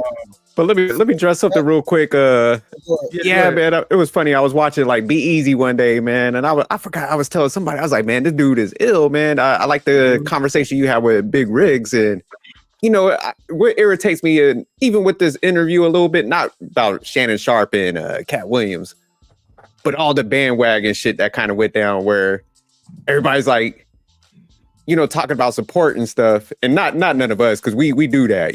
We jump on other people's stuff, and we have good conversations. But it's just like what B-Eazy was saying, like, man, support people, because a lot of times everybody's like, well, we don't have this representation, but we have that person, and nobody supports them. So eventually, people gonna like jump off and go in their lane. They got regular day lives. So it's just like, man, you see somebody spitting that knowledge, man. Like I was listening to B-Eazy and them, man. I was like, damn, this brother's smart. He's hitting all these different topics. I was like, man, I'm about to throw some dollars at them, because I want them to continue to do this. So yeah, everybody, just follow suit, man. Like, it ain't got to be a ton, but like he said, share, man, do what you can, but don't sit around complaining if you ain't gonna do anything about it, man. And then people gonna like jump off and not do their thing. So even I saw like Marcus and Wally, man, they had a good conversation. I'm like jumping in the chat, like, hey, man, like, y'all keep this up, be positive sometimes. I think sometimes we do focus a little too much on the negativity, but it's just like, hey, man, we got good people out here that's, try to do the right thing. Like Truth got his stuff going. So it's just like, man, support it. Don't complain all the damn time. It's a lot of drop a cash out. Yeah, it's a lot of inauthenticity, bro. It's a lot of hypocrisy and a lot of facades and fraudulence. It is what it is. A lot of people do not care as much as they say they care. and then they will only care as long as you move into their drum, which I'm I was never gonna say going to. if they could get something out of Yeah, it, I'm which never means you going. don't really care, Yeah, which you really don't. And see, right? Because that's if why. I Yeah, was just that's saying, why. if Oh, sophisticated jerk needs a ride, and I'm saying, oh, you don't got no gas money, and this, I ain't getting nothing out of it. If I really need to help him, and I know he need groceries, I'm gonna still help him out, knowing that I don't get nothing out of it. You know what I mean? I'm exactly. not saying you should do this every single time to the point that someone is taking advantage of you, but he makes a good point. When you look at someone like there was like Kyle Rittenhouse. There was another dude who had choked a black guy out on the subway train. Those dudes, people, they raised money over $1 million for those dudes, right? But then when there's a cause that people actually support, it's like I don't even got it. So people are Right. actively funding evil, but then the people on the side of good, it's like don't got no money, but I'm about to Exactly. go turn up at the club with my Starbucks. So that's the problem that I'll be having. You'll have a person talking about the community and being positive, but then you'll see them an hour later champion somebody talking about somebody's mother and the most volatile, extreme things that you ever heard in your life.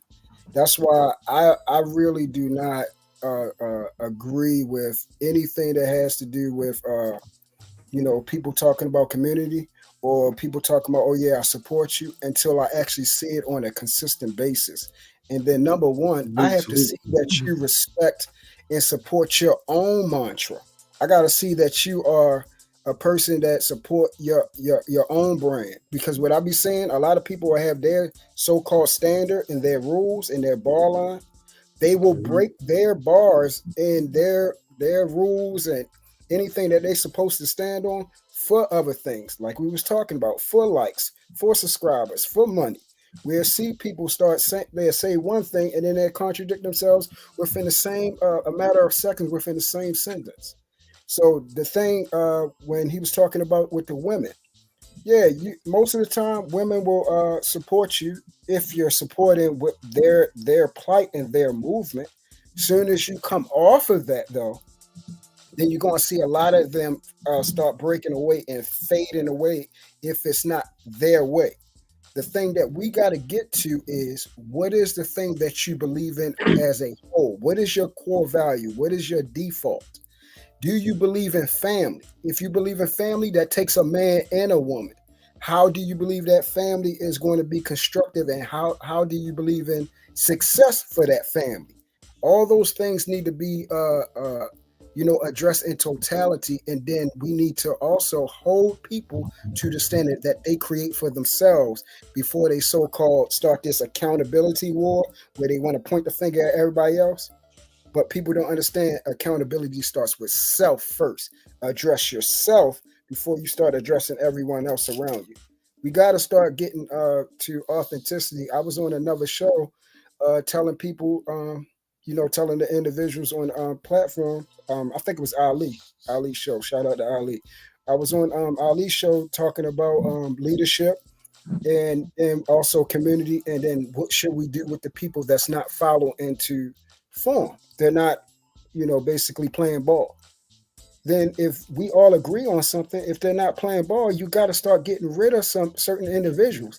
Everybody's not coming along. We're the only community that thinks we have to address and deal with dysfunction. We don't have to have that in our lives. Everybody doesn't grow up screwed up, bro. Everybody doesn't grow up hard.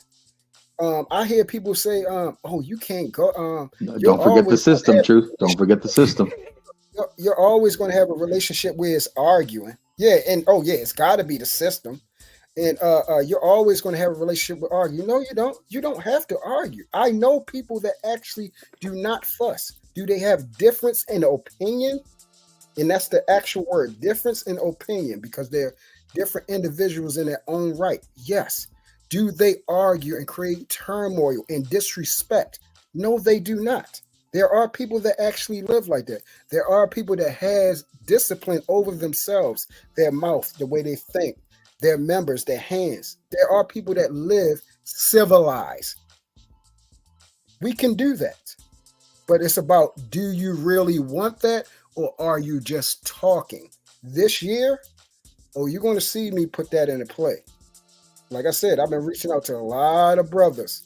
And we're going to start putting some of this stuff in the actual application. It's time. It's time. I done did so much talking the last 4 years, bro. Talked to so many different people, heard so many people when I'm talking. It's time now. We're going to start expecting people to actually live by what they talk about. Well, you gotta go, bro. It's simple as that. Thank you, Truth. We got Big Rigs in the building, and we also have Wally in the building as well too. Though, salute to you guys. I think it was Marcus. So what's your overall take on all this, Marcus? When you guys are talking about the Katt Williams Shannon Sharp, is that section? Is that what you're talking about? Yeah. What's your overall take on it?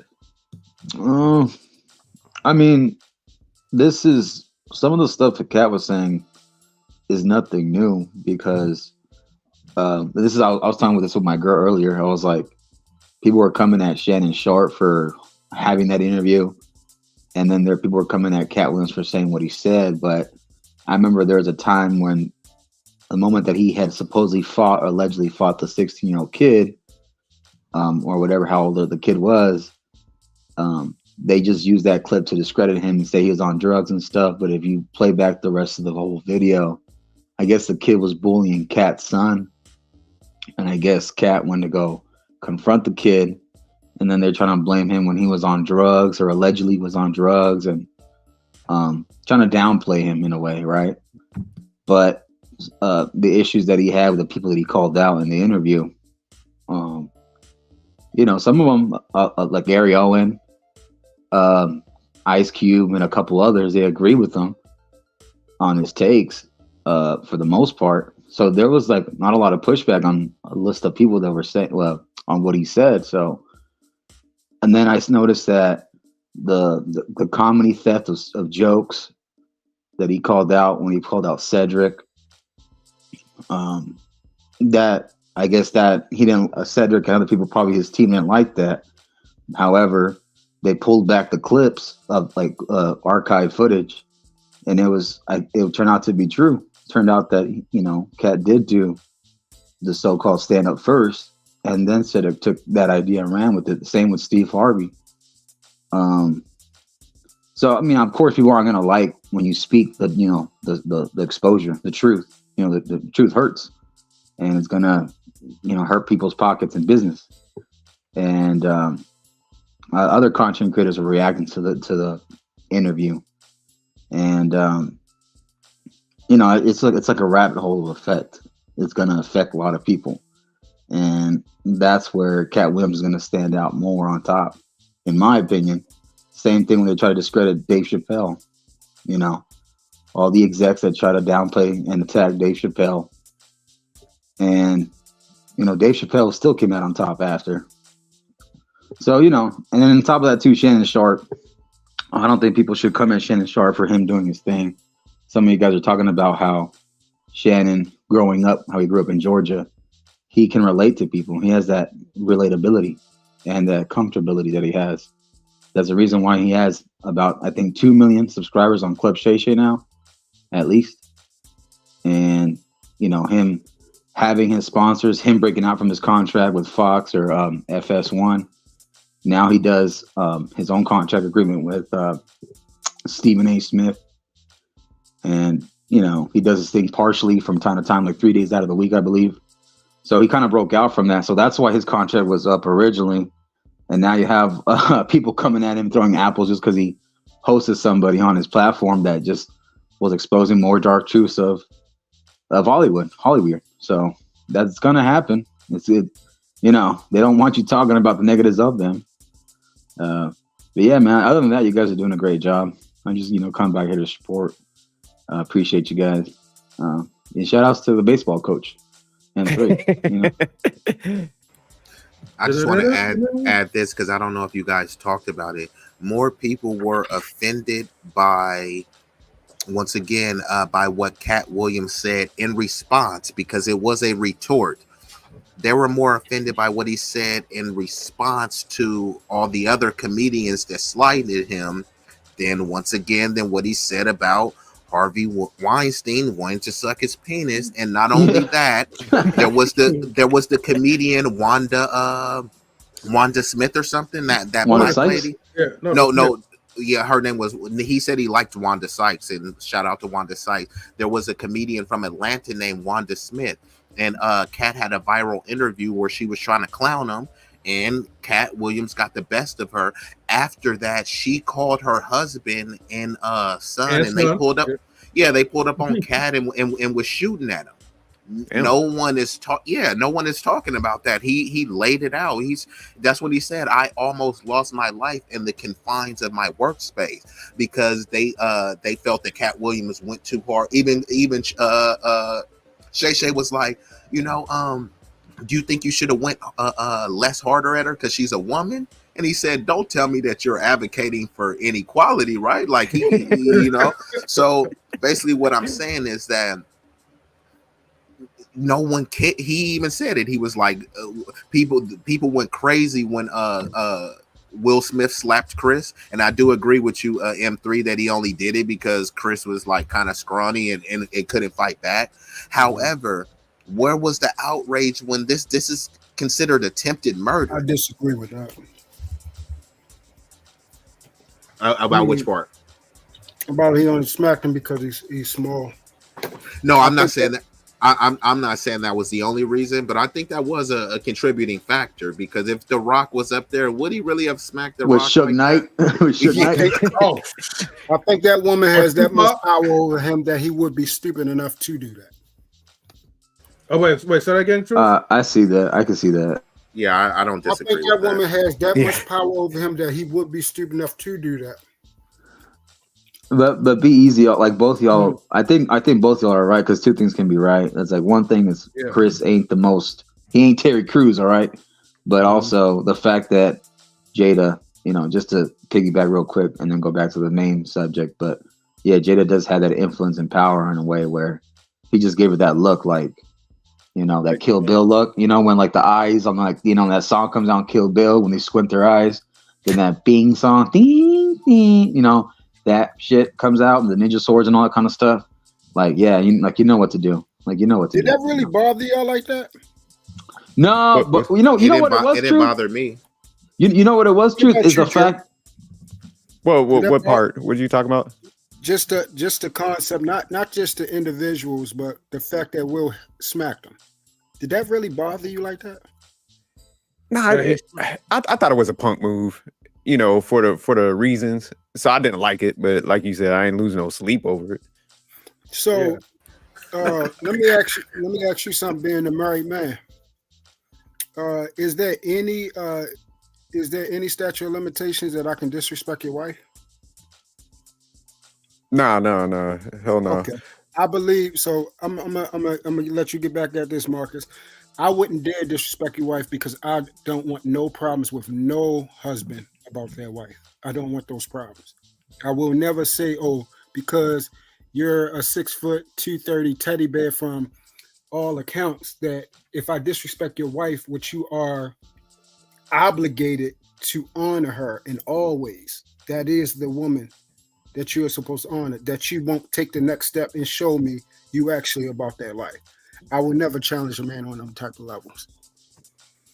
They should, like a comedian, like provide limitations within his or her own jokes, because what I'm seeing is that, like, okay, in a situation like this, let's say, granted, I mean, with Katt Williams' situation with Wanda, I forgot her last name already, the whale, Wanda Smith. Wanda Smith, right? Wanda the whale. Wanda Whale Smith, right? You come at him like, she came at him kind of foul, trying to set him up, trying to be disrespectful, but she couldn't take the heat. So then you want to sick your dogs, your son, and your husband, knowing that could put. Actually, this is what speaks about her character, and I'm glad that her radio station got canceled afterwards. Yeah, they fired her. You're willing to sacrifice your own son, fuck the husband or whatever. Obviously, he's a bitch, right?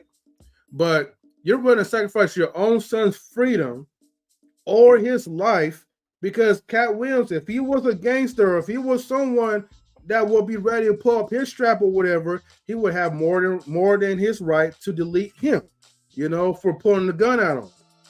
Now with and not only that, she was calling him like a jailbird and a criminal, and then she sicks her family to do some criminal activities. Yeah, that was hypocritical. She should have been arrested. But hey, I digress from that part.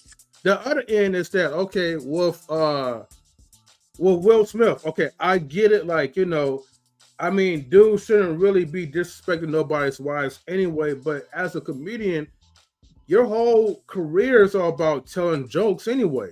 So if you're not even at the liberty to tell jokes about maybe this person's wife, or not even like the women, telling jokes about some other person without the fear of repercussions because they can't handle your jokes, then it's like, what's the point of being a comedian? What's the point of doing stand-up? So there's a thing.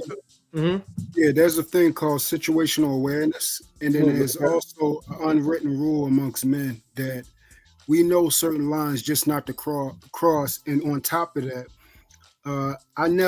we know what the comedic stick is, but I never said, or I never heard that they are beyond reproach. They are allowed to do whatever they want to do. So many comedians have been killed. They have been beat on because of things have went too far. And also the situation between them two, they have a history of these things being tumultuous towards each other. That's number one. And then the atmosphere. We already know what's going on between them on a public forum. So we don't know the actual emotional state, which we like to talk about on here all the time.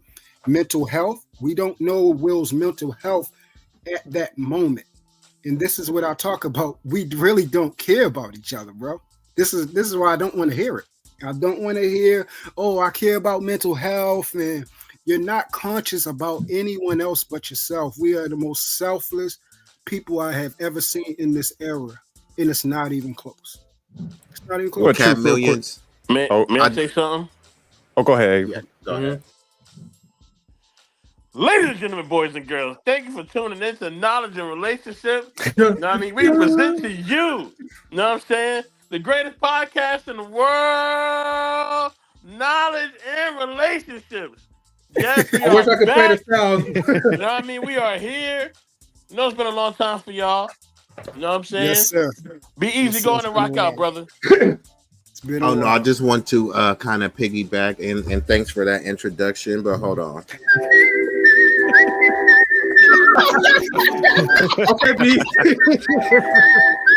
Okay, so piggybacking off of that introduction and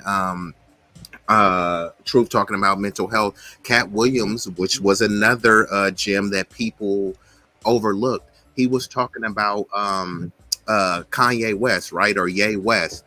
A lot of people say, hey, he's bipolar and he's suffering mental health. And then they proceed that with a meme and humiliating him. So if there's a special needs kid in your class, are you going to just, ridicule him? If your kid is autistic or is struggling with something, are we going to ridicule him? Depression, like look at the self-deletion rates. Those have been steadily climbing. But do you even care? Those are serious mental health issues. But once again, unfortunately, people kind of use that as like fodder to like clown people and say that, hey, this person is weak. And then when this person self-mutilates or takes their own life, then suddenly it's like, oh man, we didn't know. We just didn't see it. It's like, no, you avoided seeing it. There were clear red signs, so people need to be much more sensitive, because if we're in a society where, okay, this person has mental health issues and it's worth ridiculing, then everything is fair. I could talk about your wife. I can talk about your kids. The same thing with F them kids. So-and-so got a kid was in a drive-by. So what? F them kids. Like, do we really want to live in a society like that where we are just so devoid of empathy that it's just like a Mad Max type of thing? I'm going to fight until I'm gone to not succumb to those conditions.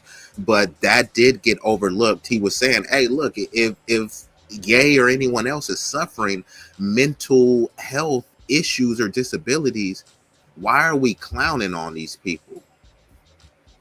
Yeah. Real quick, since you guys I was mean- talking about mental health, real quick, hold on 1 second, Mr. Best. I do want to promote, right, something that me and Stan we're gonna be working on behind the scenes. Stan, I don't know if you're still in here or whatever, right? But hopefully you can come up. But we are working on, like, trying to have like a mental health segment for men, so that way we could bring men up there to speak on mental health issues and actually talk about it. I just want to put that out there. But go ahead, I digress. Go ahead, Mr. Best. Just make sure you don't have Evolution up when y'all do that, man, because she. No, this going to be like strictly for men for now. I mean, is- we will bring women sometimes, but for now, we want to bring like the guys, so they're kind of like ladies' night a little bit, but for men. Shout out to Evolution, you know what I mean? My great and wonderful co-host on Wednesday. And yes, she does care about mental health. She just trolls a lot.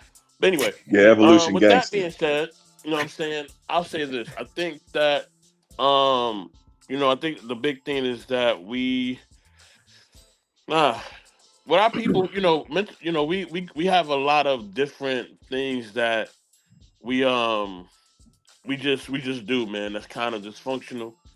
And and we come from dysfunctional behavior. We come from playing the dozens and doing different things and acting out and being a certain way. So when it comes to kind of really taking things seriously, a lot of times we're not even used to that. Or a lot of times we're just taught that that's weakness off the top, off the rip. So if we taught that that's being weak off the rip, then hey man, ain't nothing wrong with you, man. Why you talking about you want to go to a doctor? What's wrong with you? Like you sick or something? Like this is what we're gonna tell each other, right? But that person really may need to go to the doctor and see if something's really wrong with them. Because it may not just be something mental, maybe something internally that's actually bothering them. They could really have a real disease or a real dysfunction that's really bothering them. But we shun that because in our minds, we're like, man, why you going over there? Let's just be honest. This is what we're gonna say. Why you going over there with them white folks? Why you going over there with them white folks? Why you going over there asking them for their help? That's some white people stuff. That's what we say. That's what I've heard. You know what I mean? That's what I've heard since I was a kid. You know what I mean? And it's not until now where people kind of have gotten more conscious or just more, more information that now we're starting to be more accepting and more adaptive to people actually having real health conditions. But before that, we wasn't, man, something wrong with you, man. Go take a nap. You know what I mean? Go get something to eat. You know what I mean? You want some Robitussin or something like that? Robitussin or ginger ale. Yeah, like take some NyQuil or something, man. Like go take a nap. Like this is what we would do. We wouldn't handle the problems that are really going on. We would try to medicate it with food or bad medicine over the counter or whatever else, right? You know what I'm saying?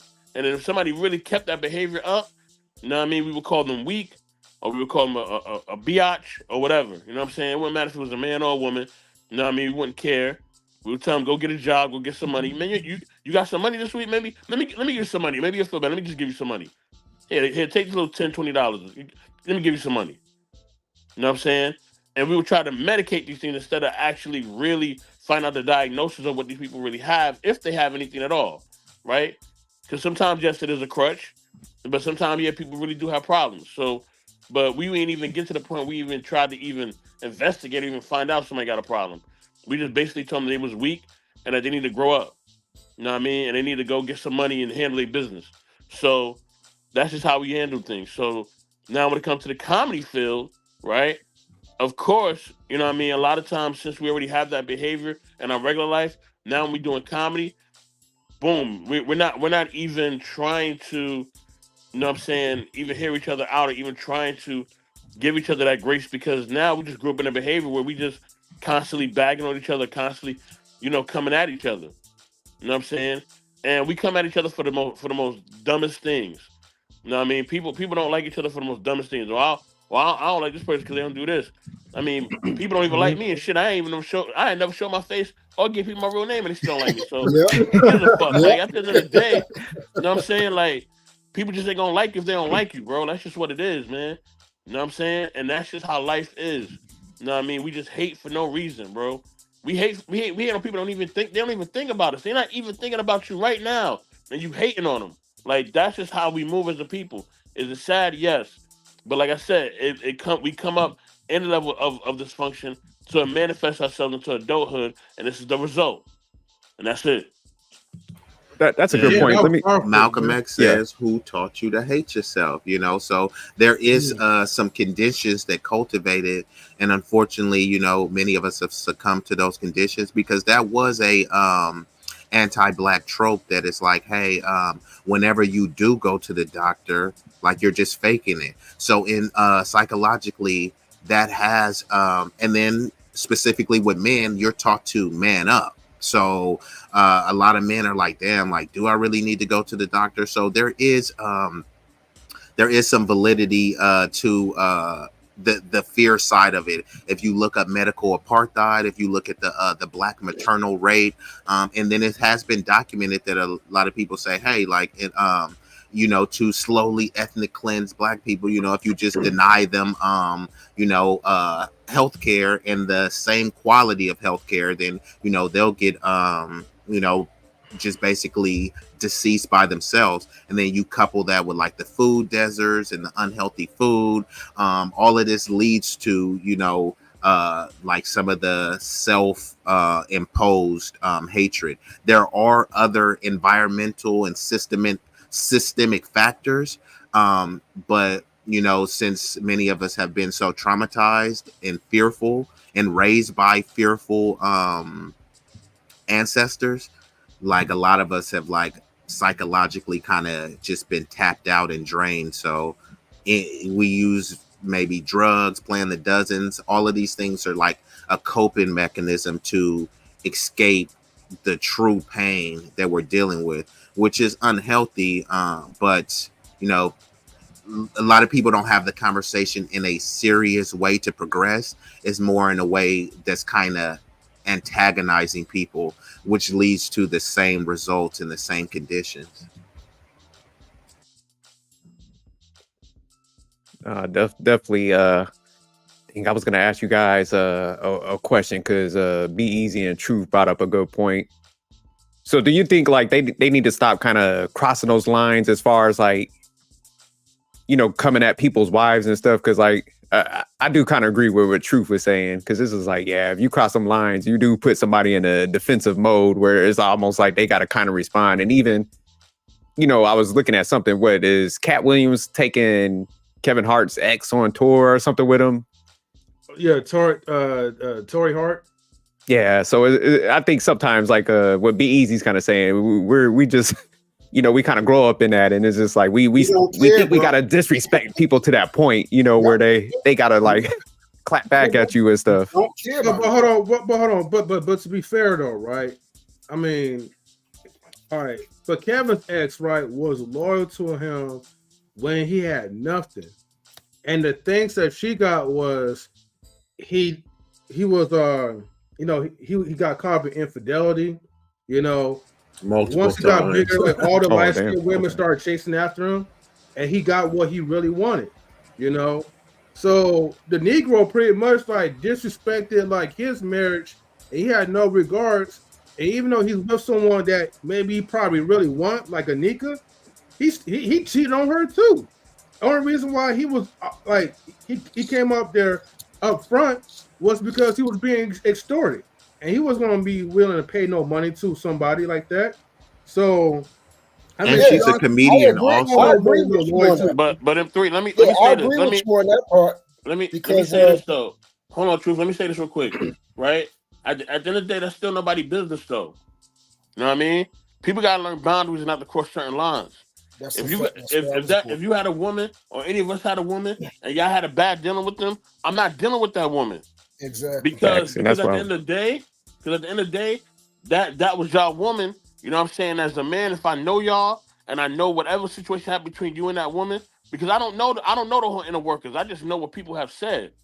You know what I mean? So it takes two. That's what everybody got to realize. In relationships, it takes two. So if that man did something wrong, trust me, that woman did something wrong too. It always takes two, people. Never forget that. You know what I'm saying? So when having that understanding, you know not to just cross certain lines. And I would tell the same thing to a woman. You know what I'm saying? You don't cross certain lines when it comes to men. You just don't do that, bro. It's just code and honor and respect. You know what I'm saying? Because you wouldn't want somebody to do that to you. You know what I mean? No matter how the situation went, it could have been a side chick. It could have been whatever. You don't want nobody trying to embarrass you using your intimate, you know what I mean, relationships with somebody. That's embarrassing, and you know that's a line. August. You know that's a line that'll get somebody smoked. We all know this. Okay, Hey, can I no, say I agree something? to You know what I'm that, saying? That's that why. point, right? That's where. But by the Hold on, end Can of I the I say think day, something? let Big Let Rig get let in Big there. Rig get in there. okay, my bad, man. I forgot. We got Riggs, Bull TV, salute to you, and we got Wally. And Wally, you while didn't say Wally nothing too. either. Yeah. Yeah, I'm not gonna be too long. Salute y'all. I'm gonna just speak on kind of everything. So with the Cat Williams interview, man, I thought it was a great interview. I thought he put a lot of stuff out there. I learned a lot of shit I didn't know, like the whole Chris Tucker thing and everything like that. So it made me kind of start, getting on YouTube and searching shit. But everything he said, man, to be honest with you, almost a lot of it checked out. You know what I'm saying? From what everybody, since the interview, everybody's kind of did they spill on it. And I've been kind of watching a lot on it. Everything's been checking out. The only thing that I noticed is the little bit of hating that's going on against Katt, because people got this favoritism. They may like some of the people he was speaking on. So they bring up Katt with the whole incident with the kid, putting him in a chokehold. But I like how you guys clean that up too, because his kid had an issue with the kid. You feel me?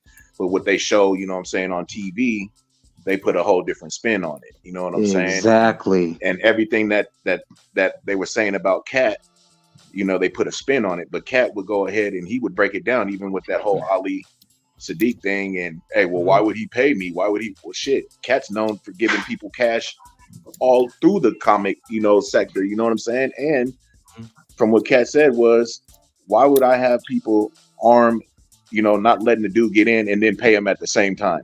You know what I mean? Like certain shit that you hear people say, you just gotta really listen to what they saying, man. You know what I'm saying? It don't make sense. And then I seen on Disputed, just today, I don't know the dude's name, but he runs the Disputed, black dude, and he kind of was trying to shade Katt, you know what I'm saying? And then the people that was working with him was trying to shade him too, saying that he's a hater. When in reality, you know what I'm saying, what he's saying is actual truth. You know what I'm saying? You can tell the people that don't want the truth to come out just by the shit that they be saying. Now, when it comes to the whole Will Smith thing that y'all was talking about, how Truth brought up the whole thing about the wife, very understandable. Same thing what 84 said, very understandable. But what y'all are kind of like forgetting is this was a comedy event. And at comedy shows, man, they be doing all kind of shit like that, bro. Facts. Like, not to sit in the front row and shit like that, man. So it's like, yeah, I get where you guys are coming from. Off the cuff, hell no, man. You don't let nobody disrespect your woman, your wife, your girl, whatever, side chick, however you want to put it.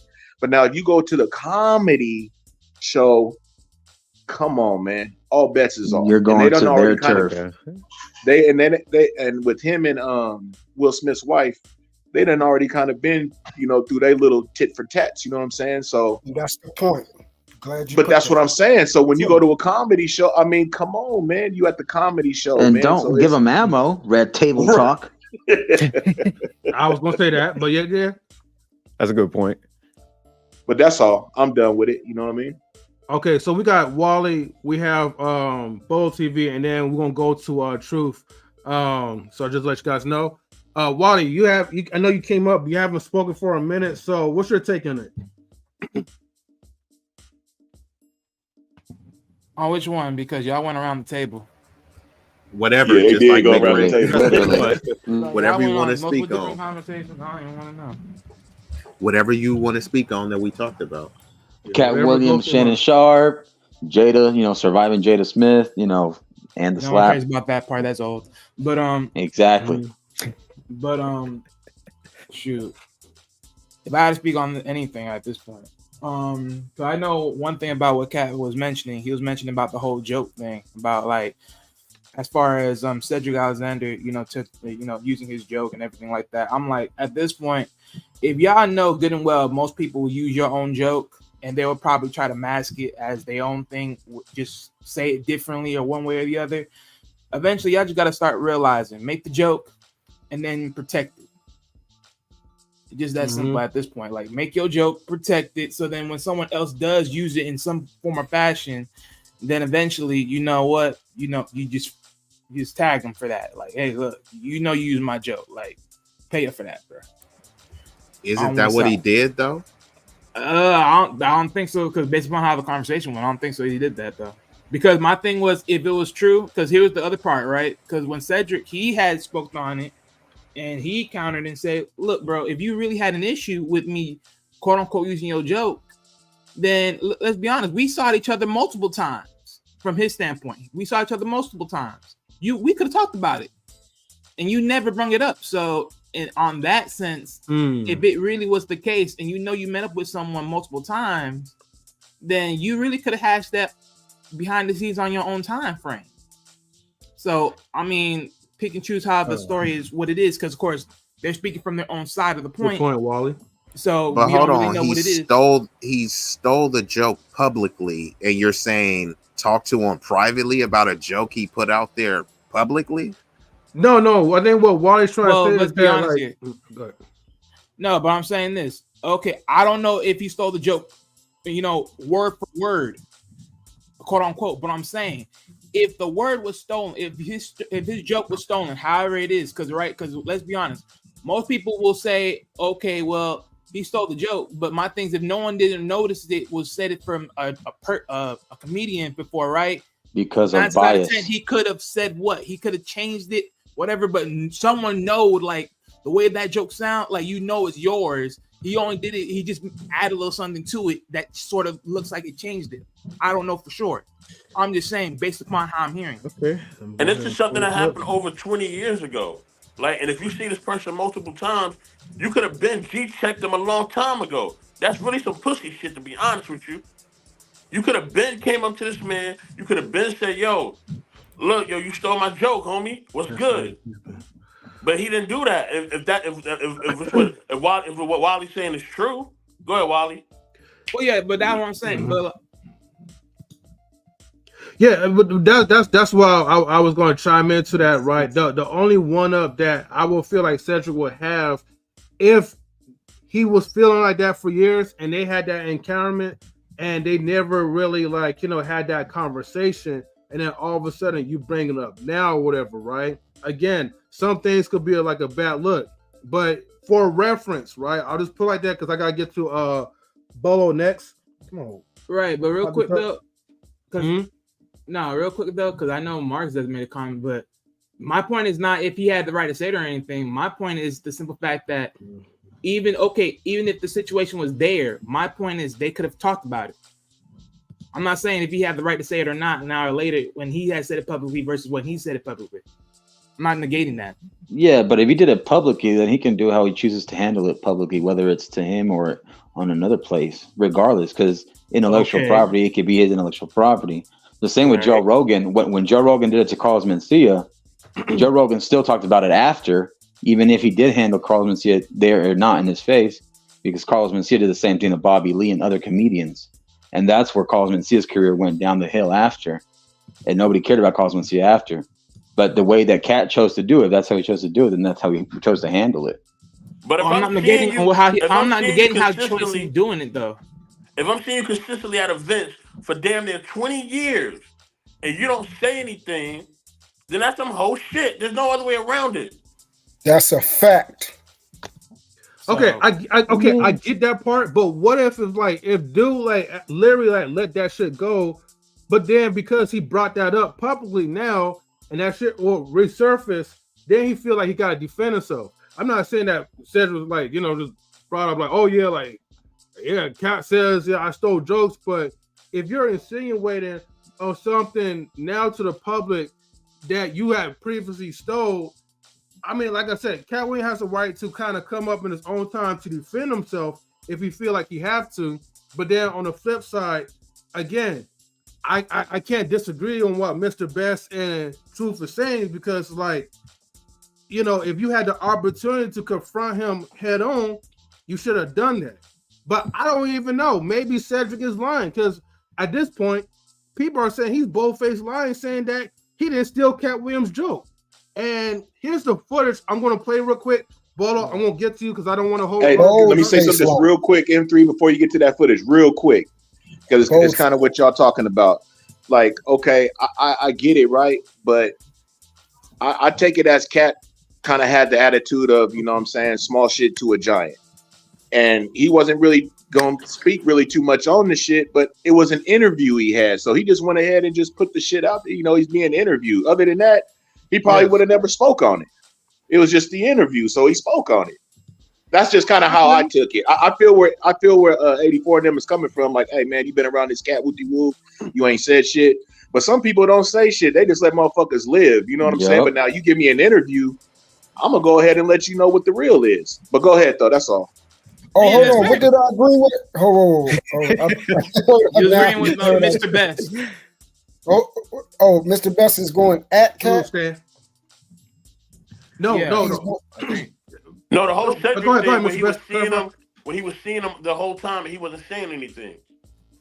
He kept saying that, and now he wants to say something now when he done ran into this man 1 billion times probably on red carpets or wherever else, because you know they always see each other. And now you want to say something now, damn near over 20 years later. That's some whole But you know shit. what? Yeah, but you What know, but this is individual are you speaking about? I'm talking about the situation between him and Cedric. Cedric the Entertainer and And Katt I Cedric do- stole jokes. Let me piggyback off of Mr. Best, because that's kind of what my sentiment was at first, and even the Ali Siddiq stuff, where Ali's like, "Look, man, like, let's hop in that celebrity ring." You know, that's what kind of like I feel Katt. I think he had a lot of truths, but you know, it's like if you saw somebody multiple times, man, us as men, we all stand up dudes. This is like you do address things head on, and then if y'all squash it at that point, you got to move on. So you know, I do think it's kind of like some. But then I think they did squash it though. But let me say this though, because this is what I'm gonna say on the contrary though, right? Because at the same time, I'll sit here and say this: if they did saw each other, right, and he didn't want to say nothing, at this point, I can also sit here and say, you know what? If you know how they're gonna move, and you know behind the scenes, you ain't gonna say nothing as far as you knowing what you did. It's like at this point, hey, look, I see what you did. It is what it is. And if you ain't gonna admit to me back behind closed doors what you did, and it's like I already know who you are. So you know, pick and choose. But that you just made the case for him to not say No, it. again, I'm not sitting here saying like it was like a pick and choose, because like again, we only know what their side is. We don't know the true side. That's all I'm saying. Like there's pick and choose on both sides of the court. Yeah, that's a fact. Cedric could be lying too. We don't really know. Y'all right. But, Yeah, there's you know what I three mean? sides: hit Katt's side, Cedric's side, and the truth. Katt said he never been That's a face to good point. face with any of them. Okay. Yeah, no, and that's what I was gonna say. I don't know Katt- that to be true though either, because I remember there was that comedian movie of a haunted house, and you know how sometimes they can have separate scenes where they don't interact with each other at all. So I know there was that haunted house one, like a parody of Paranormal Activity. But this is the thing. Let's say they seen each other, and then what? And Bo, I have Wally a is saying that problem. he should have a polite discussion with them, which wouldn't have done anything. Or the other alternative is for the Katt to pull up on him with some of his goons and fight, and then people would be hollering black on black crime and we hate each other. So it's like, bro, it's like a lose-lose situation, bro. It is what it is. Yeah. Guys, hold on for a second. Let me get to I was gonna play the video, but let me get to Bold TV. So Stan, salute to you. I see you real quick, and then I'll play the video. Bold TV, are you still around? Yeah, I'm here. Can you guys hear me? What's up, Bolo? No problem. It was I didn't want to waste too much of your Bolo? time though, but go ahead. How's everybody? Well, you know, you kind of passed the topic that I was going to talk on, so I'm kind of go backward a little bit. I think that as men, we should have situational awareness. I forget who said that on the panel, and you know, a lot of the time, you know, a lot of the times these people, they put their business out, and when you're going into a situation like the Oscars and you're dealing with a stand-up comedian who is hosting, chances are you're going to know that he's going to come at you. So if the situation is still sensitive to yourself, and whatever it may be, then it would behoove you not to show up. See, as men, we have to have that ego checked and that pride checked. So if you know that the situation is still sensitive for you and still hot, and the propensity for violence is there to happen, as men, we should be able to say, nah, I'm not going. I'll take that Oscar via satellite and do whatever, because you know what? This can happen. And you know, the opening monologue This is what these comedians do. They go in. You can't expect to put your business out into the world and don't think that comedians and other people are not going to comment on it. You don't want them commenting on your business. You shut up. Keep your business to yourself, right? When we talk about depression, right? A lot of us, men, we project our dysfunction on others, and we have learned to function in our dysfunction. A lot of the times, we don't want to look in the mirror and look at ourselves and say, what dysfunction did I bring to the table? It's easy to blame everybody else. It's easy to project your issues on the world. It's harder for you to look at yourself and say, damn, I do understand that this added to my dysfunction, but what did I bring to the table? Because here's the issue. When you learn that you're the problem, you then have to become the solution. And a lot of us are too lazy to get up and do the work. And we have to address that, right? And we have to address also that a lot of us, especially Black men, not having fathers in the home affects how we emotionally grow, right? It's hard to be able to deal with things as men when you have not seen a man deal with things. You just can't tell a young man, go over there and be a man. It doesn't work that way. He has to see it happen in real time. He has to see you deal with his mother. He has to see you get into the argument and it gets so heated you walk out the room to cool yourself down. These things have to be witnessed the same way a young girl has to see her father and see how they deal, because here's the thing. They're going to measure and take these things because it's repetition. That's how children learn. Children learn through repetition. You just can't tell them one time they're going to get it. Experience is the best teacher. And the biggest thing, and then I'll drop the mic, is we have to understand as brothers. If I'm walking with my girl, my wife, and my 2 children, and everybody on the stage says, oh, Lola, your woman got a fat behind, situational awareness is going to kick in, right? I'm the man, I'm the protector, I'm the guide, I'm the nurturer. I'm supposed to protect my woman's honor. So let situational awareness kicks in. Can I properly protect my wife when there's just one of me and 7 of you? I cannot. So your ego and your pride is going to put you in a position that makes the situation worse, where you can't protect them. And now not only do you put your wife in a situation, you put your 2 children. So we have to understand that sometimes it doesn't make you a weak man to walk away. Yeah, Thank you, Bull TV. Yeah, I definitely agree with that. But 2 things can be true at the same time. Like he spoke about situational awareness. Yes, that's the whole point. You assess the situation, you assess exits, you assess do somebody has weapons, you assess if they look like they tall in stature and can handle themselves. You assess if you're outnumbered. In this case, nobody was outnumbered. It's one man versus another man when we're talking about Will Smith and Chris Rock.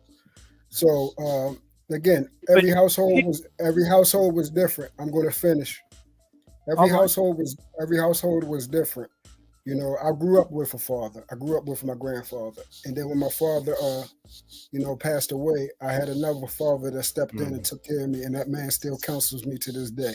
The number one job as a man is to take care of your family at all costs, and be willing to lay your life down on that, lay your life down for that family. You take care of the bills in the household, and you protect them mentally, physically, spiritually, and emotionally.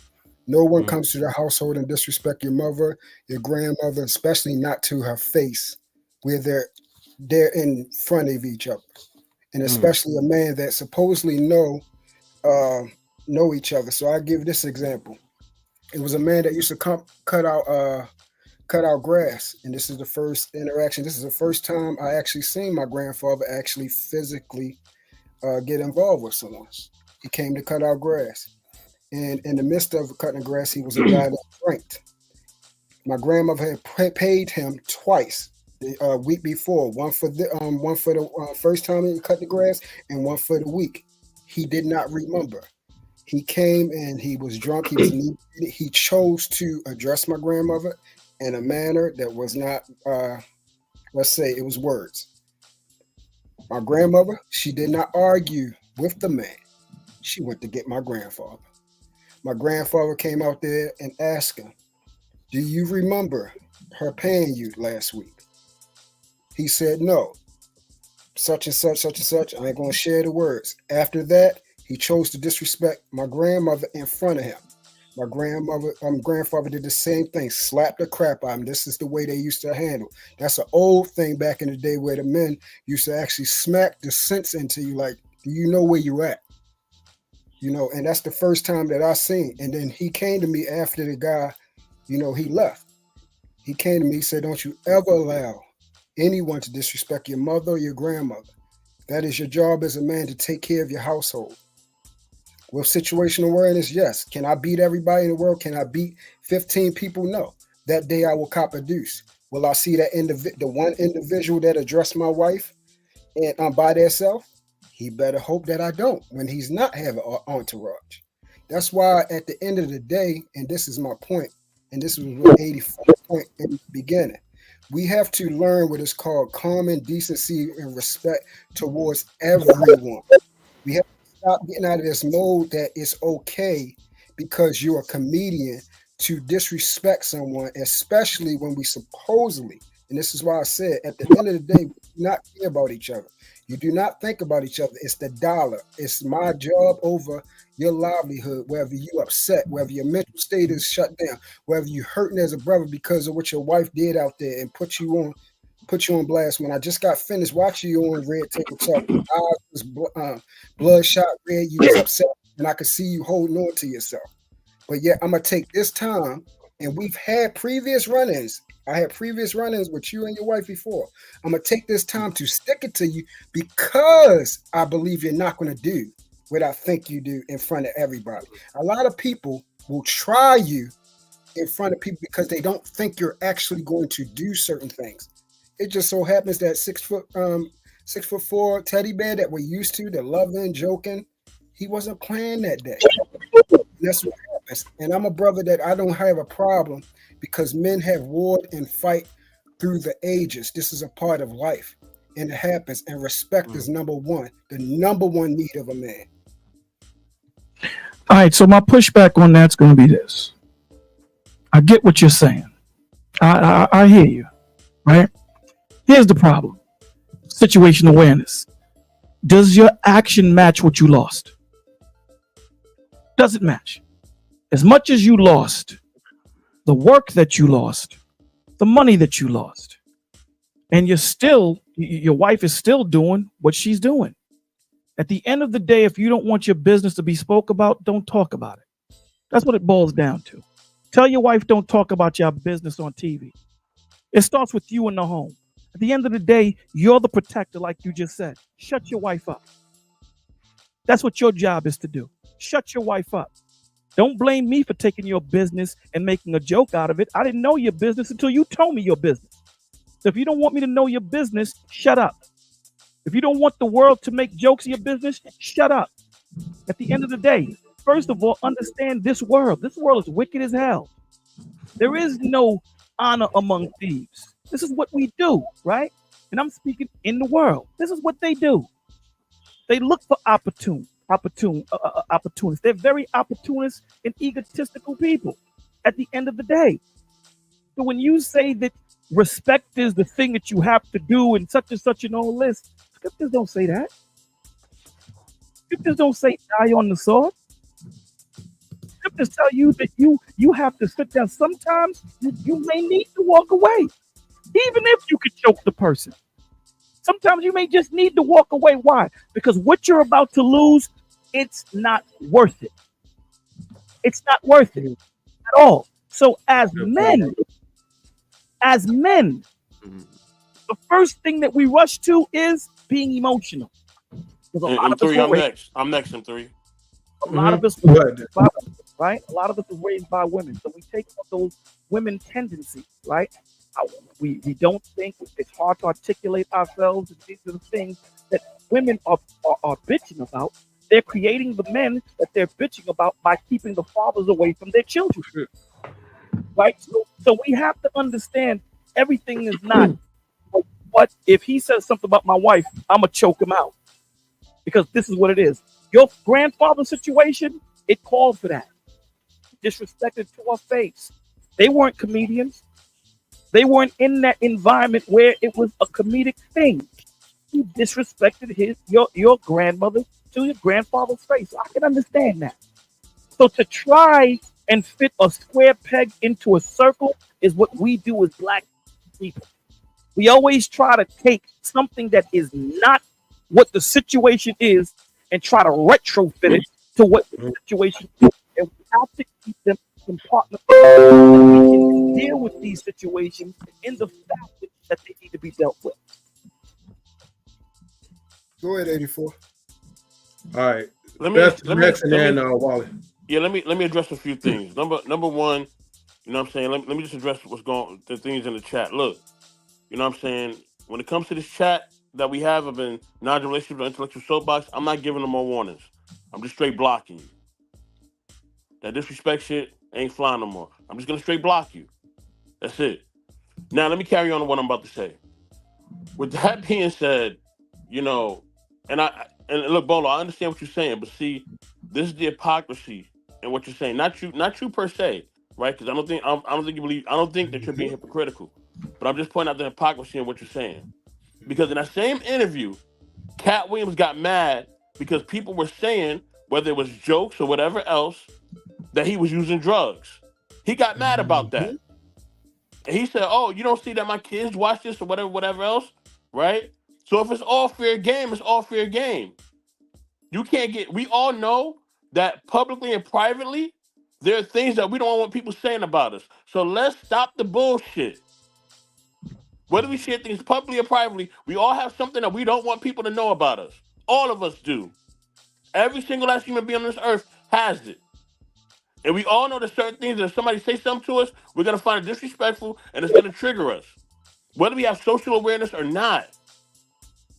And so that's the problem. Now, I love what Katt Williams was saying. He was bringing a lot of truth to power. He was bringing a lot of awareness to our community, to us as men, to our people in general. I love what he was saying. But that part right there is hypocritical. I got to call it what it is. You got to call a spade a spade. You can't get mad at people crack jokes about you using drugs and shit like that because your kids watch it. But then on the flip side, you now want to crack jokes about them and then be like, oh, why are you mad? That's the hypocrisy that we do. That's the number one thing that we do. We set a standard, but yet when we set that standard, we don't follow it all the way. And then we get mad at certain things, but yeah, we want other people to hold a certain standard to other things. That's not how it works. Yes. That's not how it works. It does not work like that. So, Are you talking about that Wanda Smith interview? No.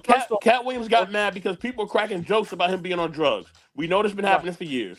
And he was like, oh, my kids watch this. Why would y'all say stuff like that? Why would you crack jokes like that? So why was that in an individual interview? Hold on. So why would you crack jokes or why would you bring somebody else's woman into a situation if you're sensitive about stuff when it comes to your kids? Yeah, exactly. I think what you're doing, you feel what I'm saying? I think what you're doing at this point is conflating the conversation. That's kind of apples and oranges a little bit. No, I'm not. What I'm saying is that if he is sensitive about people talking about his drug behavior, right? Hold on, everybody. Hold on, because Bolo, you're not next. Wally's next. Hold on. You know what I'm saying? If he's sensitive about people and their drug behavior, right? Then he shouldn't be bringing up nobody else's behavior, whether it comes to their women or anybody else. Well, I wasn't talking about Katt Williams, right? No, it doesn't matter though. I'm saying anybody, Bolo. It don't matter if it's Katt. It don't matter if it's Chris Rock. It don't matter if it's anybody. It don't matter. That's the problem. The problem but is hold on, Bolo, hold on. You're not next, bro. Wally next. Hold on. Wait, guys, hold on for a second. Hold on. Let him reply. I'll let you rebuttal after when we get to Wally. After when Mr. Best Friends talking, we get to Wally. I will let you rebuttal. Just hold that thought real quick, all right? Yeah, Wally, go ahead, bro. Yeah. Okay. So I'm hearing because this is morally a reply to Bolo because it's like at this point I'm gonna have to sit here and ask this. We hear this all the time, right? When we sit here and talk about, push come to shove when men are in marriage, and then it's like, oh, you know, you have kids, and then of course this whole follow up of, God forbid, you know, when you separate, and then whoever wins the ownership of the child and everything else. But even then, at that point of winning the ownership of the child, does that really stop the father from being there in the child's life if you're not restricted from being around the child? It depends though, because it's a gray area too, though. Well, that's my saying. But my thing is this: if you're not ultimately stripped away from the child in any sense of any format, then that doesn't stop you from being around your kid. It's just saying, hey, this child lives with this person, but it doesn't stop you from going to see your child, talk to your child, be with around your child whatsoever. So this whole notion of, I just be like, it just, if there's no real hitter, then it's like, okay, well, you as a man, it don't stop you from being around your kid. Like, hey, you know what the woman is, right? You know what they live. It's like, go meet up your kid and just, you know, have that conversation, whatever. Yeah, it's a case by case study too, though. Well, yeah, Let me get action again, after I know Bolo. that. I know that's true because, like I said, Okay, there is certain situations Because not every restrictions. parent's gonna be mature. Not every parent's gonna handle it the same Hey. way. That's why co-parenting is supposed to be healthy, but not every single parent is healthy. Hey, I understand that, Marcus, but I'll sit here and say this though. If I sit here and be like, hey, I know that every single time I try to go meet up my kid, and then this woman's gonna be talking like left and right in my ear, I'm not gonna let that deflate me from being around my son or my daughter or whoever. That's my kid. I'm gonna fight going tooth and nails. That's just what it is. Like, again, if y'all sit here and, like, for instance, just like what the Bible would say, right? No weapon formed against you shall prosper. I'm not gonna let this woman talk in my ears left and freaking right, talking batshit crazy just because she don't want me to be around my son or my daughter, whoever, whatever kid I have. I'm gonna go bats and tooth and nails. All right. So my response to what 84 was saying was this, man.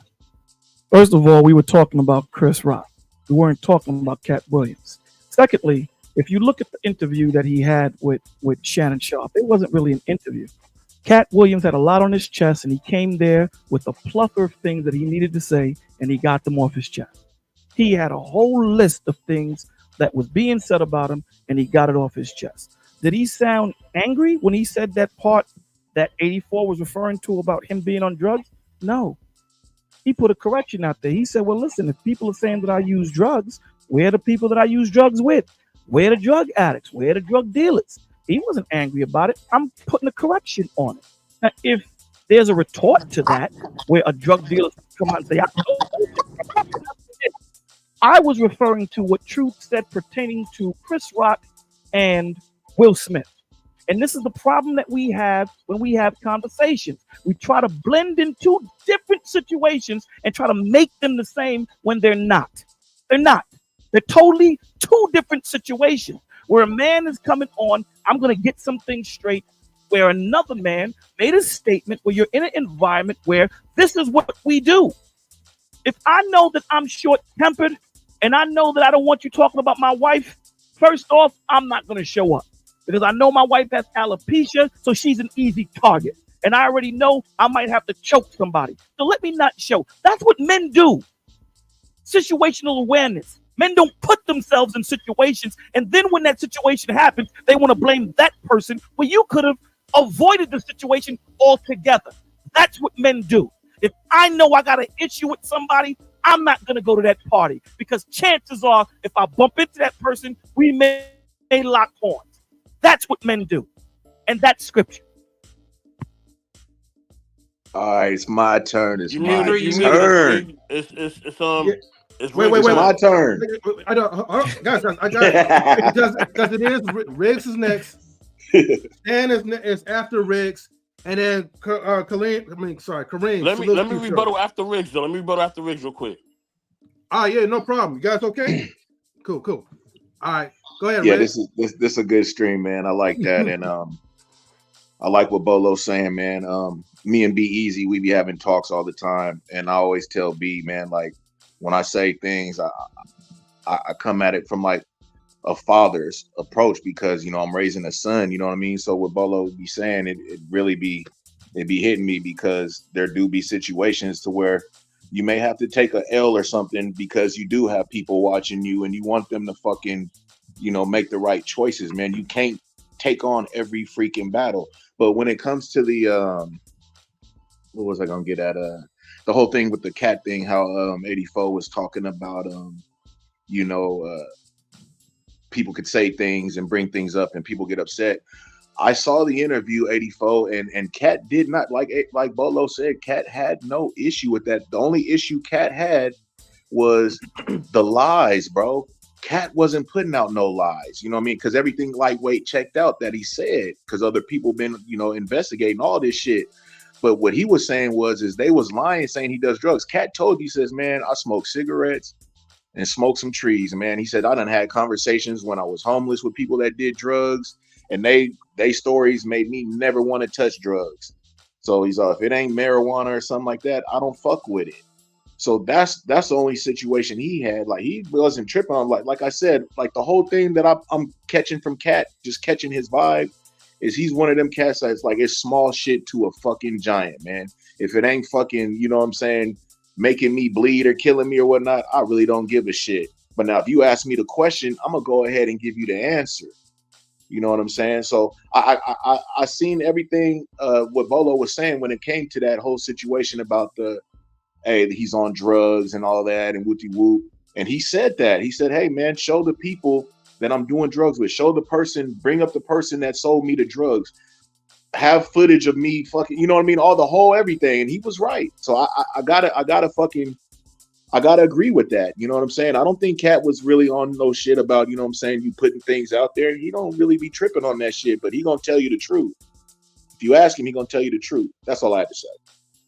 Whether it's a truth or a lie, it doesn't even matter, because there's certain things that he don't want talked about. When somebody tells a joke, we don't know if they're telling the truth or not, because we don't know the whole inside information. We don't know what's really going on. We not in Hollywood. We don't know nothing about these people. We don't hang with them. We don't chill with them. We know nothing about them like that. So it don't even matter. He felt the way when something was brought up about him being on drugs. That's a fact. You know what I'm saying? And everybody has a little way that they feel if somebody brings up a situation about something that they don't want somebody to talk about. Whether it's their woman, whether it's their kids, whether it's whatever. We all know that, so let's just stop the bullshit. That's all I'm saying. It's very simple and plain. It's not hard to not understand. And if you cross those lines, be willing to take the consequences that come with it. Straight up and down. What am I confusing here? Am I speaking Latin? Am I not speaking English? What am I not saying that just don't make sense? Very clear. What you're confusing is I'm not being confused, Lola. I'm being very clear. Guys, hold on. I'm only giving Mr. Best one chance to rebuttal. I gotta get to Stan and I gotta get to Kareem real quick. I'll get back to you guys. Go after Kareem or M3. Guys, yeah, hold on. Let me just land. I'm just land my plane real quick, man. Let me get to this point. I'm just land my plane real quick. You know what I mean? I'm just Let me go right after you guys real quick. I just got up. I'm not in the mood to argue with anybody. Like, really, it's Saturday. I'm chilling, like, straight up. You know what I mean? About to go and get something to eat real quick. But at the end of the day, that's all I got to say. You know what I'm saying? We all know whether it's the truth or a lie. There's certain things we get sensitive about, and then once you cross those lines, when it comes to women, kids, or whatever else, deal with the consequences, and that's just a fact. Stan, it's on you. All right, go ahead, Stan. Hey, I'm just gonna. Hey, what's up, everybody? I'm just gonna put out just 4 quick points. All right, it's gonna be easy. I wrote everything down. Right? That shit look like a dissertation over there, man. Like about 4 points. Let me just bring up the affidavit, the discovery, all the details, the incriminating evidence, everything. All right, what I got from I'm not gonna talk about Jada, but what I got from yes, you are. Katt. No, I'm not gonna do it. No. But from Katt Williams, the one that spoke out to me the most when he talked about tithes. And what I liked about that, it wasn't about giving your money back to the church, but giving your money to the community. And I was like, yo, that's dope. Because that's something that, we don't think outside the box. We think that when we're supposed to tithe, we're supposed to give it back to a church, to a pastor, not knowing if it's going back to community, but he makes sure that the money that he makes from the community goes back to community. And I like that. Another thing that came out in the interview, he talked about the 300 comedians, and it helped me realize something, man. Like, we do look up to a lot of commercial comedians, and we forgot about, the underground stuff that we have. Yes, sir. Yes, and sir. we don't even know who these new comedians are. So him speaking out, I thought like maybe he was just opening the gates for us to look for new comedians. That's what I was thinking. People mad at Shannon Sharp. I got something to say to the journalists. Nobody wants to talk to no journalists. There's no trust. News is dead. Everybody's on YouTube. Jonathan Majors would have done better if he went to Club Shay Shay. That journalist BS that we saw on ABC interview was BS. You know what I'm saying? Don't come for Shannon Sharp when you guys go to Vlad TV and Adam 22 making these white men money. I get to shut up. All Rise, Club Shay Shay. Also Knowledge in Relationships. And also Intellectual Soapbox. All Rise to the YouTube network. All of y'all just sit down and cry. We don't care about y'all. That's it. Now, shout out to Stan. But real quick, I just wanted to address some things because this is why I do like conversations over here, because Bolo had a great point. Big Riggs had a good point, because I agree with him. I align with, I'm going to maneuver a certain way, because it's just like Big Rig was saying, man, you can't take on every fight. But I also understand what 84 is saying, because it's just like, man, you don't, and I think B-Eazy addressed this earlier, man, you don't know how people are going to respond and take stuff, because everybody's not on the same levels and maneuvering the same way. So that's why I'm glad you guys went there with this conversation, because me and M3 was talking about it. This is where we wanted to go. So I'm glad y'all took it there, where it's just like, I think, like I said it earlier, I think Katt had a lot of truths in there, but there were some things that, us being unbiased and stuff, we should call out also, where, if he did take somebody else's joke too, you shouldn't be complaining about Cedric the Entertainer if you did the same thing. And then also like, taking Kevin Hart's, I'll say, wife, I don't think that's a good move, because I think if you have some issues with somebody, you do it head on. You don't bring in the women and children. And I think that's where truth is actually covering too, that, so I like the conversation. I just wanted to throw that out there real quick. Yeah, I want to say this real quick, M3. I promise I ain't going to make it quick. My point is, I know you want to make it quick, truth, but I got to get He said he ain't going to make it quick. Oh, yeah, Kareem. My fault. I got to get Kareem. I'll get you, truth. I didn't forget about you. Yeah. I got you, though. Hold on for a second, all right? Okay. Kareem, how you doing, sir? Good to see you up here. Salute. Hold on, is he muted? Yeah, he is muted. Yeah, you might be on mute, Kareem. It looked like you're dropping some fire. Oh, you got him? Peace, y'all hear me? Yes, sir. Yes. Okay, peace and power. Salute. Much appreciation for allowing me to speak. I came in on the tail end of the conversation. But what I would like everybody to remember is that Katt Williams is not an independent entity. Katt Williams is in the whip as well, and has been in the whip for a couple of decades. So the things that he is saying and he is charging these other individuals with, he has played a role in that as well. I mean, he's not any savior, and he hasn't exposed anything that many of us have been saying for the longest, right? Him being in the whip, anything goes when it comes to them beefing with each other. Anything goes. The wife, the kids, all of that is in the mix. When war is declared. Ain't no fairness in none of this shit here.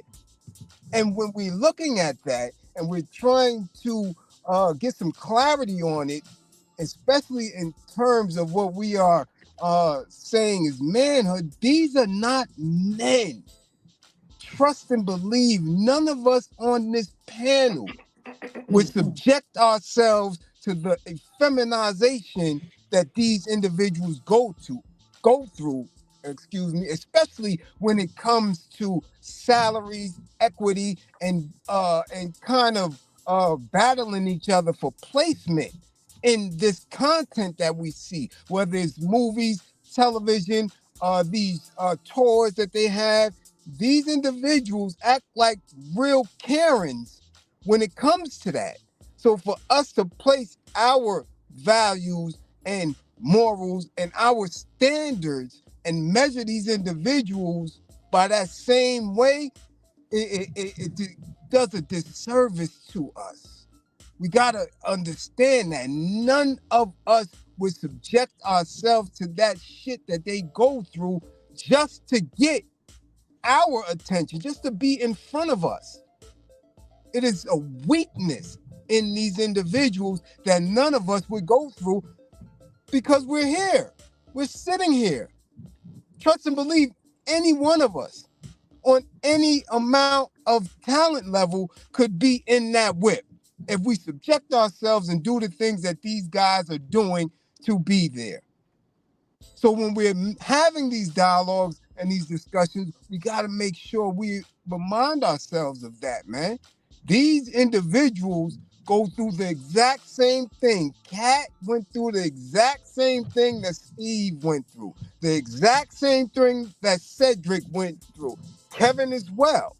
Katt is not that. He can speak that booty hole tight shit, but trust and believe me, I highly doubt it. I highly doubt it. He has been on some major productions along the way. And you just don't get there by ducking and dodging. Nigga, you was at the mansion.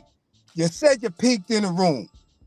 You don't get up in that space and allow to continue to make money from it after you refuse those invitations. And I'm gonna land right there. So Kareem, real quick, you saying pretty much all of them full of shit? All of them. I don't trust near none of them. And I've been in the mix for a long time. I've seen what it looked like and how they respond to you when you're not in that group. I've witnessed it. I've been right there. And it is not as subtle as people would have you believe. It's very abrasive. It's very sharp. It's like you're not even speaking English when you're in the mix of all those individuals. It is very, very clear. You're not one of us. So for him to be able to still get contracts, to still be with specific, because these things are clear cut. You have agents, you have casting couches, you have casting agencies. When you are dead in that. So for him to be able to still extract money from it in certain spaces lets me know he's full of shit. Oh, that's a good perspective. Truth, you're next. But thank you, Kareem. Much appreciated. That was a good breakdown. Yeah, salute. You say yes? Go ahead. Yeah, pretty much as far as the Katt situation, I don't think anybody was actually taking whatever he say as, as law. We were saying the validity of what he's speaking about has credibility.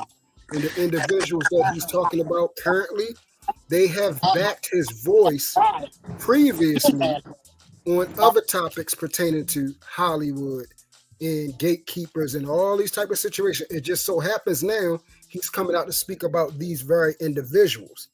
Now we will find out whether they still say, oh, what he say? Oh, he's the truth teller. Katt is this person. Yeah, he one of those dogs. He's original and all that type of stuff. They all gave him validity, credibility, backed his words on other things. We will see now if he's the so-called guy, or now because he's speaking about them, is he now fraudulent and all these type of things? Or like you said, he been what is it called? On the take. That's the old term that they used to say. He's getting backed in by money. And then also I wanted to point out it was a situation where Katt spoke ill about Ludacris's, I think M3 brought this up, Ludacris's wife. Mm-hmm. This is what I'm talking about. And for me, that is emotional. That right there is emotional when you can't stay on topic and you gotta go into another type of scenario. That had nothing to do with comedy. It's just a situation where, oh, I'm going to take a stab at a situation where what? A man's heart is at. I'm going to take a stab at what's important to you. And see, I know when I have an eye for when people is going off the rails of what they normally do and then trying to now all of a sudden, okay, I'm going to use this avenue, this environment to do what I know if we were anywhere else, somewhere else, I'm going to use this avenue because someone else is going to back me up on this or say you're wrong. I'm going to use this avenue to stick it to you. That's what they call it. For me, bro, it's always going to be an unwritten rule. Yeah, is it rules among thieves and stuff like that? We already know that. I'm from the streets. You heard me. So, but the thing about me was I always had my core values with me in the streets. It's things and lines that I would not cross. Hence why they gave me the name Truth. That's my street name. So that's that type of stuff that has validity to it. That gives my credibility. That's my back end. That's my authenticity.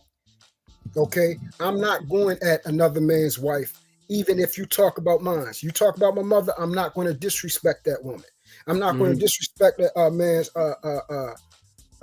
your husband or anything else that's not in the play. I have you. I can put my hands on you. I don't need nobody else. I can deal with you. Okay, so disrespect me. We deal with each other.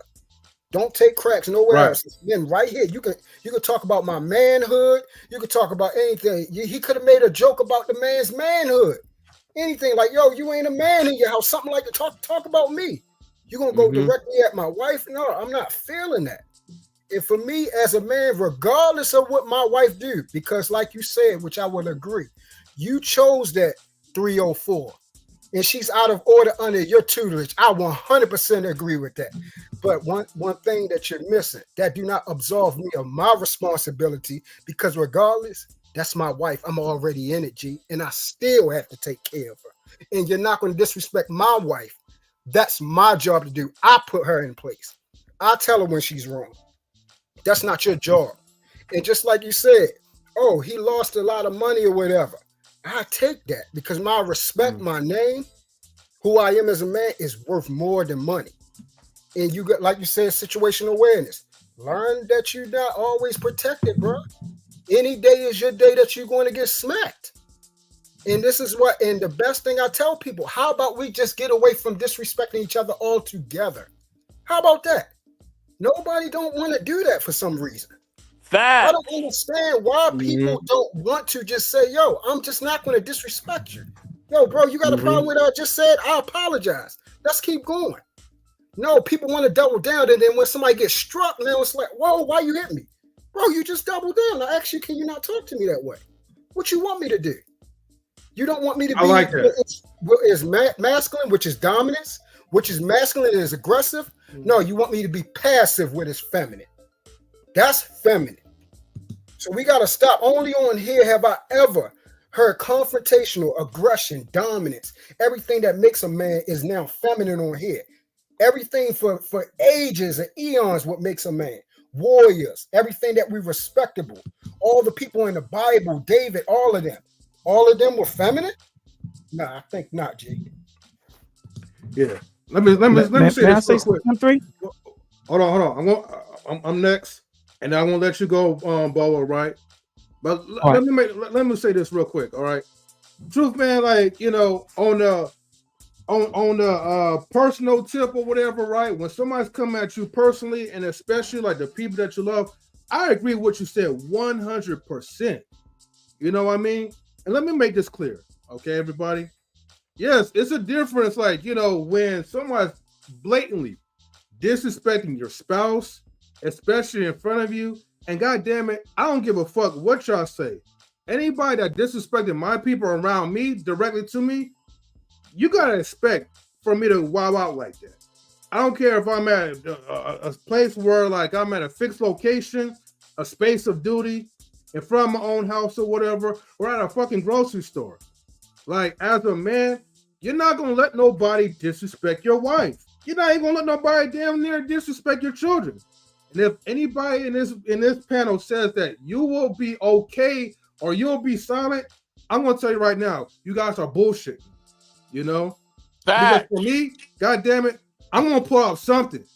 And look, win or lose, I'm saying this right now, win or lose, I'm gonna go out there fighting, bro. You know, and if I have something, well, I can't say it on YouTube. So you already know. But anyway, Make sure you have a better defense team. Make sure you have a good defense team now. I wouldn't even play with my no, but I got Simon though. Because you Simon's a just lawyer kind though. of So don't I mean, don't they have incriminate yourself. Well, Simon is not the freaking echelon of an employer. All right. 800 Simon Hectic. Let's get it. Yeah. But okay, but on the other end, right? Okay, because Ruby, I know you're talking about like on the comedy scale, right? And Bolo, I understand where you coming from because you and Truth have different perspectives, right? And Mr. Best as well too, though. But you know, out of you guys, right? As far as with the comedy spectrum, right? I get what you're talking about. Some people need to shut the fuck up and stop putting their business out there for other people to slam them. Because if you don't want nobody to slam your business, tell your wife or you as a person, right? Stop blabbing your business out there to the internet. If I don't want nobody to know nothing about my business or whatever, I'm not going to put it out there. But if I put it out there and then somebody weaponize that against me, well, guess what? That shit is my fault. No matter how upset I will get, no matter how I will urge to fight, if I put my business out there for somebody to use that against me, that you gotta take the responsibility. And people don't want to take the responsibility or accountability for shit that they put out there. So I get what you're saying, especially like if you're in the comedy space, huh? Especially like when you're in the comedy space and you know you're in their territory. So you also gotta be careful too. If you can't handle it, I mean, look, get your ass out of the comedy spectrum and then go somewhere else, like where you're not gonna get upset, or don't bring your wife if that's the case. I digress. Bolo, go ahead. You go. And don't wear nothing stupid either. This Yeah, is what, definitely don't wear no dresses though. what I'm going to say on this is, you know, there's a place and time for everything, right? If I decide to make a U-turn, an illegal U-turn, and a car comes out of nowhere and hit me, you know, naturally we always get upset at the person that hits you. We don't look at the situation that you made an illegal U-turn. We omit that part of it. And we want to put all the blame on the dude that hit me or the woman that hit me. We got to take accountability in that too. So we have to understand as men, you're not going to always have that situation where you could put your hands on somebody. Not going to always be like that. So we have to understand the situation. It's with compartmentalization of a Chris Rock and Will Smith. So if we're dealing with that issue, let's deal with that issue. If it's just me walking down the street and it's one-on-one and you say something to my wife, that's a different issue. A totally different situation. And it will be handled and addressed differently. However, if my woman is putting our business out into the ether, and I'm running around in the world of comics, you better understand it is what it is. We're trying to take a code of honor and put it on a demonic world, an evil world that do not operate in that type of code. I can't sit there and say that. I can't say that if I say something about M3's wife, that I expect him to deal with the situation as a man of the scriptures. I can't expect him to do that. He's going to move how he's going to move. How his experiences raised him is how he's going to move. So we can't sit there and say, I expect men not to say this and men not to say that. Really? I expect our men to go out there and stand on the corners and fight the drug dealers, but we don't. But as soon as a cop shoots a black person, we out there picketing and we out there ready to shut things down and burn places down. But we don't do it in our own communities every day where a black child is killed. BLM. So we have to understand. We can't be emotional about things. Be quiet, Marcus. And Katt's It's the truth. That was for freaking Transformers. Whether we say it quiet, calmly, whether we It was say for it the gays, calmly, man. or we say it loudly, being emotional comes in many different forms. And we have to understand that your child is looking at it. It's the same way if you say to your child, when a cop stops you, as upset as you might be, you know you didn't do nothing illegal, but he stopped you. What I need you to do, son, is comply. He asks you for your license registration, give it to him. Don't try to defend the law on the street when he has all the power in his hand. Situational awareness is very important, especially dealing with men. Let me say this though, right? You know, yes, when it comes to the police or whatever, yes, we already know we got to be aware. We got to play by different rules, right? You know what I'm saying? I think that don't matter what color you are. You know what I mean? But especially if you're a person of color, you definitely got to be aware. We know that already. That's not, that go beyond the facts. But my thing is, when it comes to common men, y'all know what I'm saying. Like we got to stop moving the goalposts. We got to stop with the bullshit. You know what I mean? When it comes to common men, right? If you're going to talk about somebody's wife or kids, whether they said something about them in public or not, or whether your wife said something about somebody in public or not, or whatever she said or whatever, just be willing to deal with the consequences. That's all I'm asking y'all to do. That's all I'm saying. That's it. Just be able to deal with the consequences. Don't pussyfoot. That's all I'm asking. I don't disagree with you, 84. I'm just saying that if I know me personally, that I'm a very sensitive dude when it comes to certain situations. As a man, I am not going to put myself in that situation. No, now, Bolo, right. So I agree. So then we agree. We agree. All right. We most of the time agree, though. You know what I'm saying? Love you, Bolo. Love you too, my G. Love you too. Y'all may not know this, but Bolo really is like the big homie, man. He really is like the mentor to me for real. I mean, even though we sometimes, you know, we have that tough love though, but that's what it comes down to sometimes. Men do is we're not agree on everything, but as sir. men, we're gonna reason it out as men and agree. respect each other. Absolutely. Yes, y'all had a great dialogue, but that's what I was saying, because like both of y'all was hitting it from like Bolo's looking at the prevention side, and what you 84 was talk about, you and Truth was actually like the escalation with like the other person that's coming at the people needs to kind of understand. So that's why I was saying I agree with both of y'all, because you know it's facts on both sides. So I definitely agree with Bolo. It's like, man, like you do have to have your stuff in order, lead by example and stuff, and control your house, because you know people get a hold of it. Everybody ain't operating from a honor code, you know, so they are gonna take whatever they can to use against you. But like you guys are saying, it's like, hey, you do spit this stuff out there. There's gonna be some repercussions. You don't know who you messing with, so. Exactly, I don't need because I agree with both. let me land my plane, y'all. Let me land my plane. I'm gonna let everybody rock. I'm gonna land my plane. Yeah, let me land my plane real quick. So, you know what I mean? Like that's the only thing I'm saying. Like if you're gonna take that approach, like Jerk just said, if you're gonna take that approach, you know what I'm saying? Like, yo, you gotta be willing to deal with whatever comes with it. You know what I mean? Like, because we all know that people know this. Like, people ain't stupid. People know, all right, man, if I mention somebody's spouse or their kids or something personal to them, you know what I mean? Most times we all know that's like either deletion or get your behind dealt with on a real massive scale. We know that. But now people have the internet, they got security, you got cameras everywhere, the cops are protecting you at the mall. You know what I'm saying? Like, you know, everywhere you go, there's somebody there to protect you or look after you. You know what I'm saying? You go to a Foot Locker, they got security there. Like, everywhere you go, there's somebody there to protect you. You know what I'm saying? Or you can get your own protection. So we all know this. So people can move a certain way because they know that somebody's gonna be there to rescue them. That's a fact. You know what I mean? And that's just a fact. If we lived in a different situation, then we would watch our mouths because we never knew if somebody was coming at us. That's why back in the days people would kind of watch their mouths because it wasn't cameras everywhere. The law wasn't everywhere. It wasn't like how it wasn't the kind of, you ever seen the movie Demolition Man where the cops was everywhere? It was a utopian society.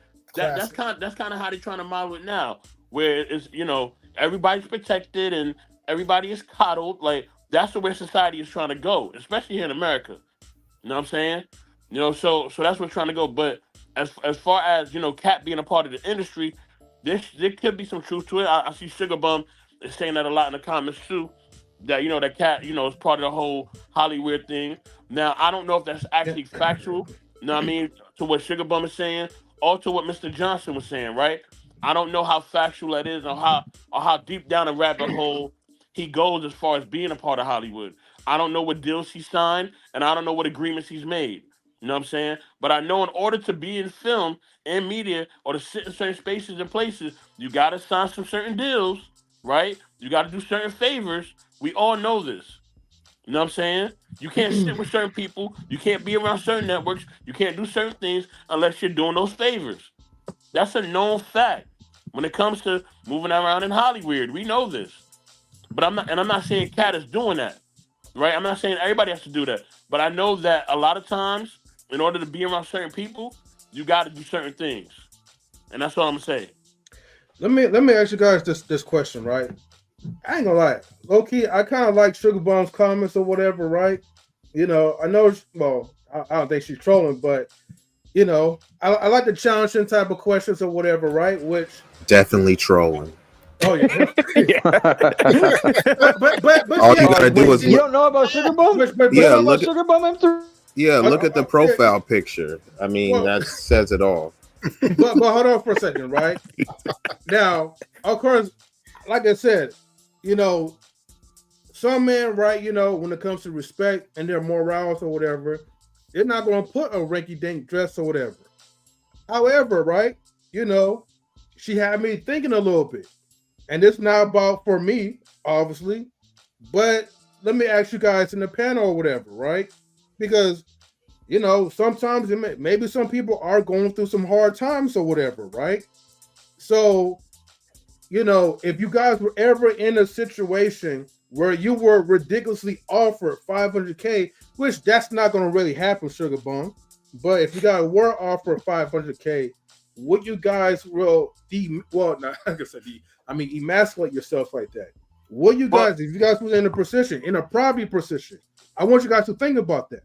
Well, M3, it could happen though. It could happen to anybody because at the end of the day, if you're doing something that's profitable, that's worth 500K, and they make that offer, then you gotta make a choice whether you're gonna put that dress on or not, right? Because they see something in you, and now they like, yo, you gonna put on this dress? Yeah, we like what you're doing. You funny or whatever, blah blah blah blah. But yo, throw on this dress real quick. You know what I'm saying? And we'll basically loan you the 500,000, right? Because that's what it really is, really a loan. You know what I'm saying? We're gonna loan you this money real quick if you put on this dress. You know what I'm saying? So I think everybody, I think once you reach a certain status or you show that you're profitable in a certain way, yeah, that offer could definitely be put out there. So and with Sugar Bum, like a lot of trolls, Sugar Bum at times can't say things that are truthful, but then also she trolls a little bit too. But she already knows it's all love, you know what I mean? As long as you keep it respectful, it's all good. But if you guys in this panel were put in that situation, is there going to be like a second I'm not thought? doing it. I'm gonna speak. Yeah, I'm gonna say no. I'm gonna speak for myself. I've already lived what would be a tumultuous lifestyle. You feel what I'm saying? I've been put in situations where I had to violate my principles. I would have to violate my principles in order to get out of situations I did not. So the answer for me is no. And for people that absolutely know me in the spaces, y'all know me. Y'all know I'm Mr. Consistent, and most importantly, I do not go with the crowd, and I will go against the grain, and I will stand on what I believe is right. Absolutely not. I will never put on a dress. And look, and this is how far we've devolved as a society, that what Truth said, the sentiments he just expressed, people think, oh, that's Katt, man, you would do it, you would sell out for the money. Exactly. Look at everyone else selling out. So it's so unfathomable that you would do it. Katt Williams brought up Gary Owens. Gary Owens said he was offered $1 million to either suck a penis or have his penis sucked, and he said, no, I'm not doing that. And others are looking at like, bro, that was $1 million. And others just like, look, my morality, my masculinity is worth more than that. So a lot of times it's a projection where people say, oh, I know you would take that 500. If you would take it, just say what you would take. Don't try to project your debauchery on me. You know what I mean? And Ice Cube said during the pandemic, they were trying to force him to get that jab. So he lost, I think it was between 20 to 50 million for a movie or something and that's what, and he said people were like, man, you lost the money because you didn't get the jab. And he said, no, I didn't lose it because I never had it. Right. So right now, if they're offering you 500K, you don't have 500K. So you're not losing anything. But if you do take it, you will lose a part of your identity just for selling out for the money. And then it becomes a coat that you try to spend the money to try to mask the humiliation that's internal. That's what you will be known for. After that dress, you put that dress on, that's what you will be known for. Wait, and B-Eazy. And you know, Let and me I'm know when I back. can go. No, I got you next, Marcus. And that's Never, Marcus. Actually, and that's what. Wow, the hate is real. And that's why, like, that's all, you know, the only reason why I even brought up that ridiculous ass question, right, about the dress, right, because it had nothing to do with the dress or whatever, because I knew you guys were going to say no, but I wanted to kind of lead into the morale aspects, because here's the thing: we don't have to sell out for a dress. We sell out for many other things within our community. True. And I just want to point that out there, right? That we sell out for whatever it be. Hell, You sell out for YouTube subs. Hey, thank you. Y'all niggas, y'all Hey, bitch ass niggas sell out for people will a sell out for. They'll sell out for a wrench. They'll be pissed when you take the wrench from them too. Can you give me a like and a comment, please? Yeah, come on, man. I need to get like right? And then Marcus Trolling Academy. Right. Hey, you know, Marcus is almost. Wait a minute, isn't Marcus like a? Oh shit, Marcus is a senior now, right? Almost a senior. Almost a senior. Are you sure it's almost? That's this November. This November he'll be a senior. Let's get This it. November he'll be a senior. Okay. So he's a. Okay, you're still. Either man, speak for yourself, brother. Ain't nobody up here putting on a dress. Yeah, we know you will. We know you will. No. Oh, either man must be acting like he's ready to put that thing on. Either one, man. But let me go ahead and answer the question real quick, Right into that one. because I like what like you guys were saying, and yeah, no, it's about morals, man. That I walked away from industry stuff because I seen some of the way it would change people, and I was just like, you know what, I'll get it the hard way, you know.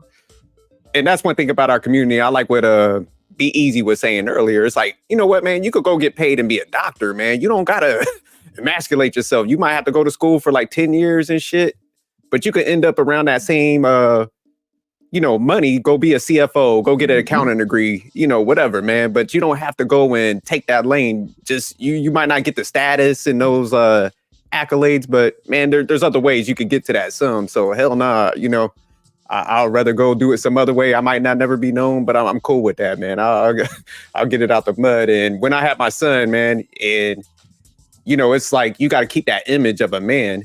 And I like what Bolo was saying. This is like, man, I lead by example. So yeah, you'll never catch me in no bullshit like that. Yes. I'd rather have like 60,000 and be cool with that. Absolutely. Either man, hit that link. Either man. Since you think everybody up here wearing dresses. And hold on, either man, correction, half of them, half. Either man have been tricking, like you've been making it rain on some panels. I've seen you, either man, tricking. So it does sound. I'm just saying. Why don't you trick over here, Hey, either man been taking paid, so too though. Yeah, hey, either man a different dude in 2024 though. I see him y'all mess around with either man. I saw him pull up on somebody. Either man, what you walked up into, man? Either man, I want none of the smoke, dog. This is these dudes, huh? Yeah, he making sure he letting y'all know he ex-military. Oh shit! Come on, either man. Don't turn into either dress Williams. Oh shit! Hey, Marcus, low key, man, you should be doing some YouTube stand up, man. We could get you a show right now, bro. Hey, you you was more funny than Kevin Hart. Come back, bro. bitch. Oh, he sure was, bro. He said, "Hey, I'll make it rain with a couple of dogs, though." That's cute. That'll work in the Philippines. That'll work over there, maybe. Thank you for your 50-cent donation. Oh, yeah. Thanks for the Tic Tac.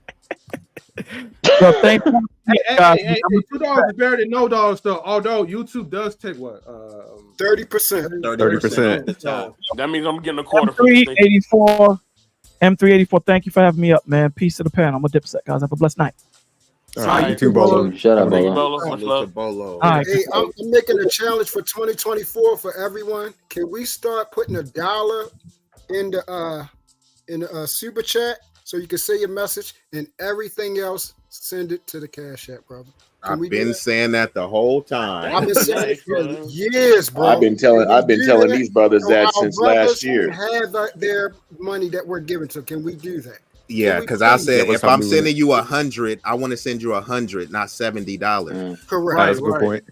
Because I Yeah, mean, and send me the receipt too, so I can do a tax write-off too. All right. I'm like, what's that?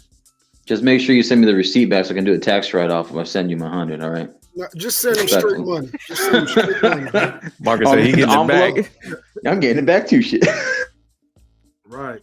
Because you know, one thing about YouTube is that like since they take like 30%, I feel like they take more. But anyway, since they take 30%, then also not only you gonna get the chump change like back whatever's remaining, but now you gotta pay taxes and then you gotta pay other people as well too. Oh yeah. I ain't gonna have shit, for 2024. Gonna be ending. Hey, look, that's why when I make my content, like I said, I ain't doing it for money because if I was doing it for money, I've been quit a long time ago. Oh, yes, This shit got sir. about 3-4 years. If I was doing it for money, I would have been quit a long time ago. This is community service and charity work, to be honest. Right, you know what I mean? I do it for the love for you guys, but at the same time, come on, man, nigga gotta get paid too, though. So look, here's my Cash App, here's my Venmo, here's my PayPal. So if y'all want to pay, Send him pay $20. and look, and I'll still shout you guys out, and I'll take the time to read the super chat. Just type in whatever you can on that Cash App, and I'll bring it up there. But I know people want to be seen, so I get you though.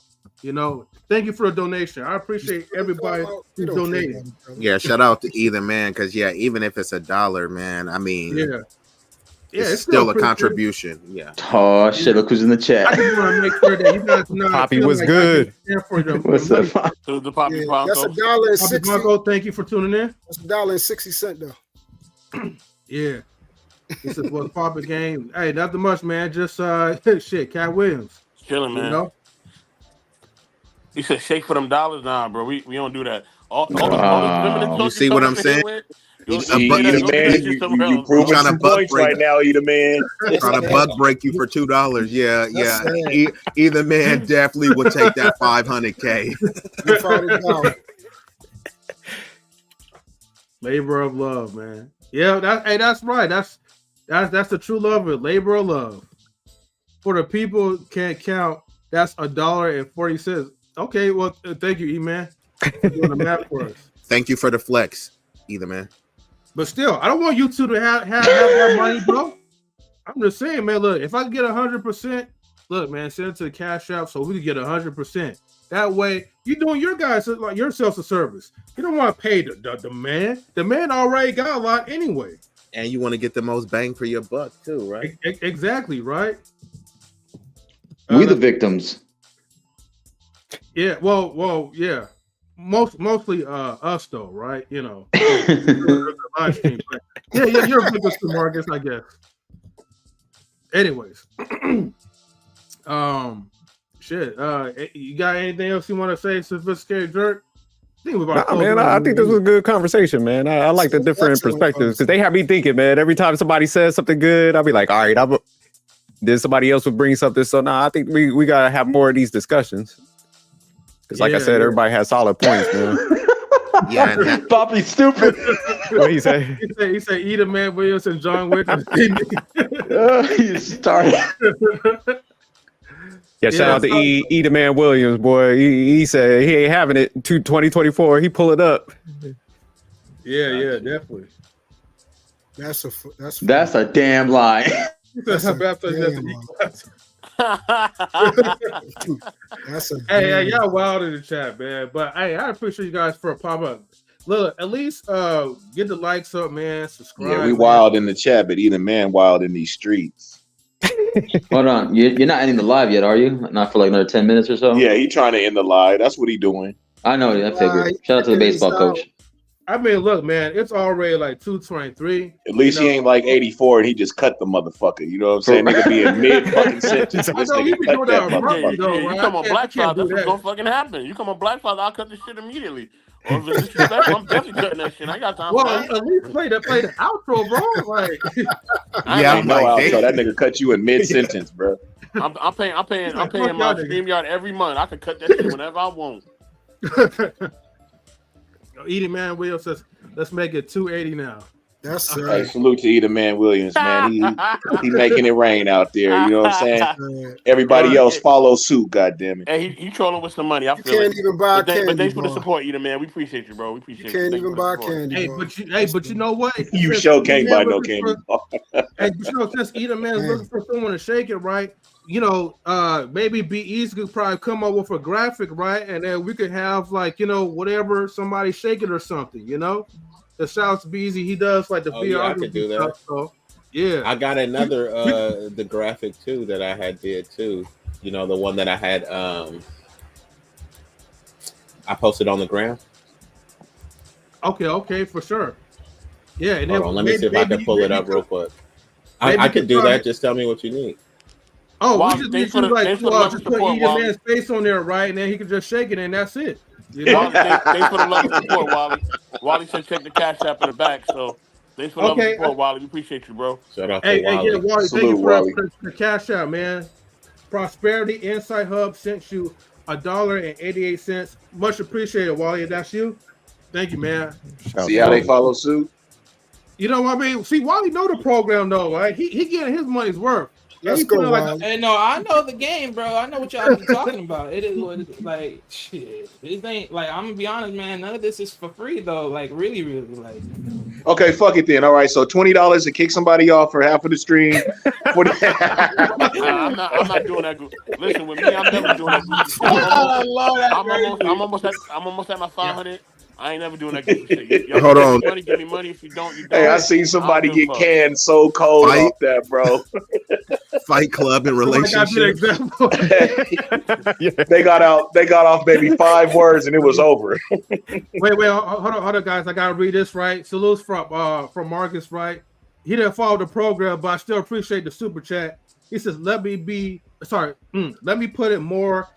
Eda Cheat Williams, hashtag respectfully, no dress wear required, hashtag I'm the baby yoga, John Wick. Okay. Yo, we need to help you on your fucking ABCs and your reading, man. The Baba Yaga, John Wick. God damn, go back to school. All right, I thought he was about to pull out the pinky finger or something, the index finger, and start reading. Hey, knock knock, School of Hard Knocks. Anthony's gonna enroll right now. Subscribe to my Patreon, for real.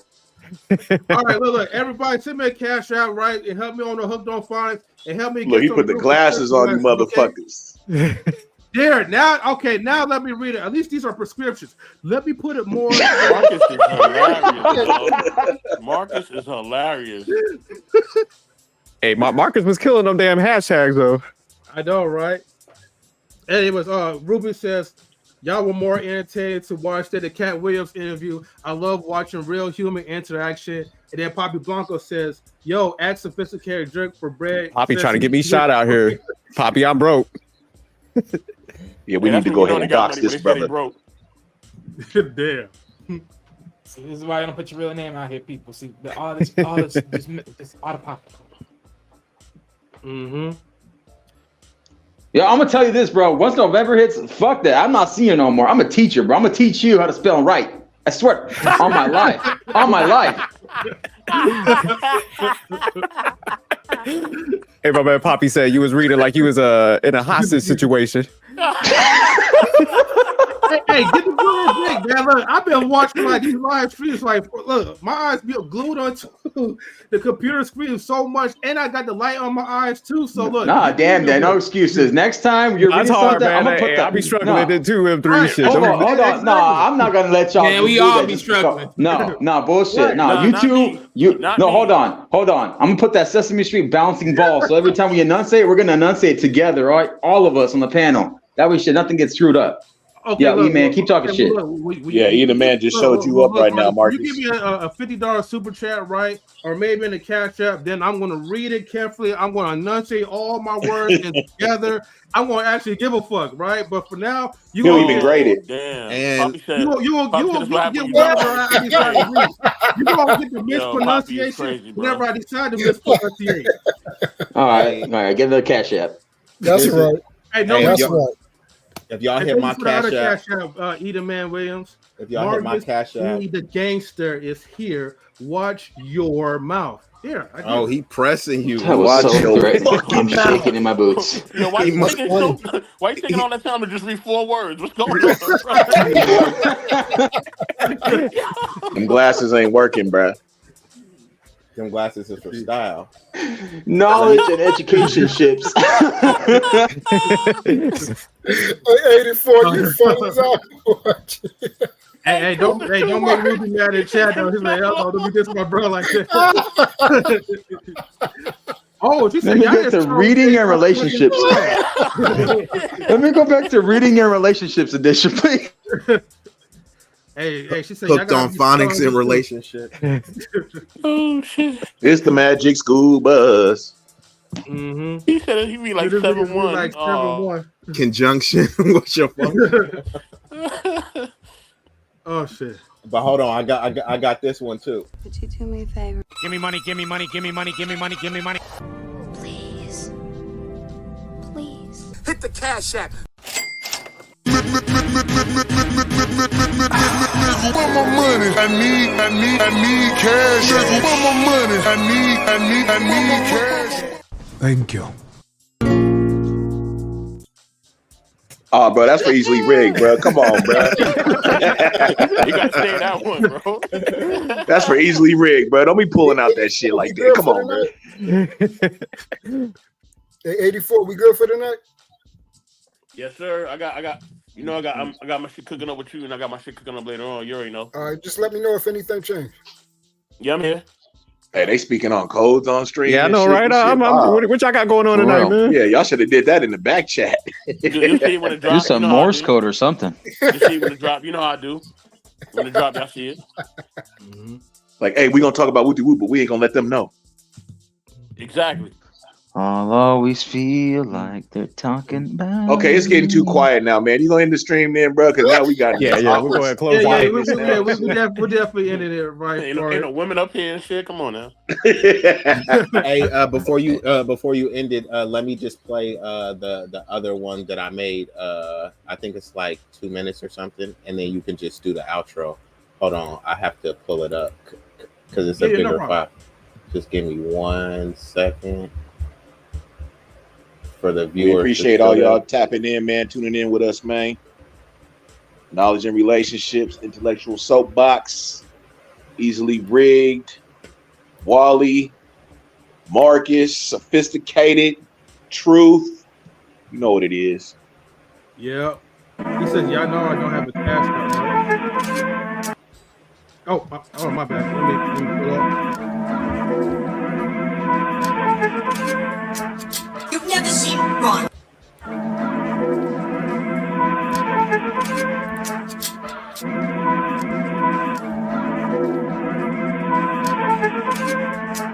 You've never seen one.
This is the platform of knowledge and relationship.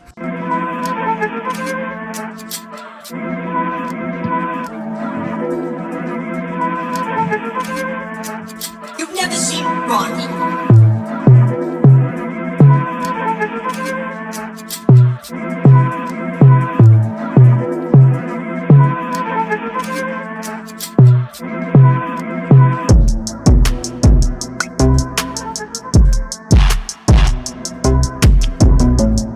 Better read my super chat, motherfucker.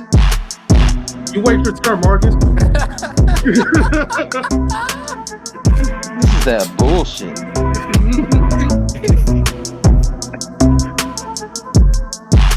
You've never seen Ronnie.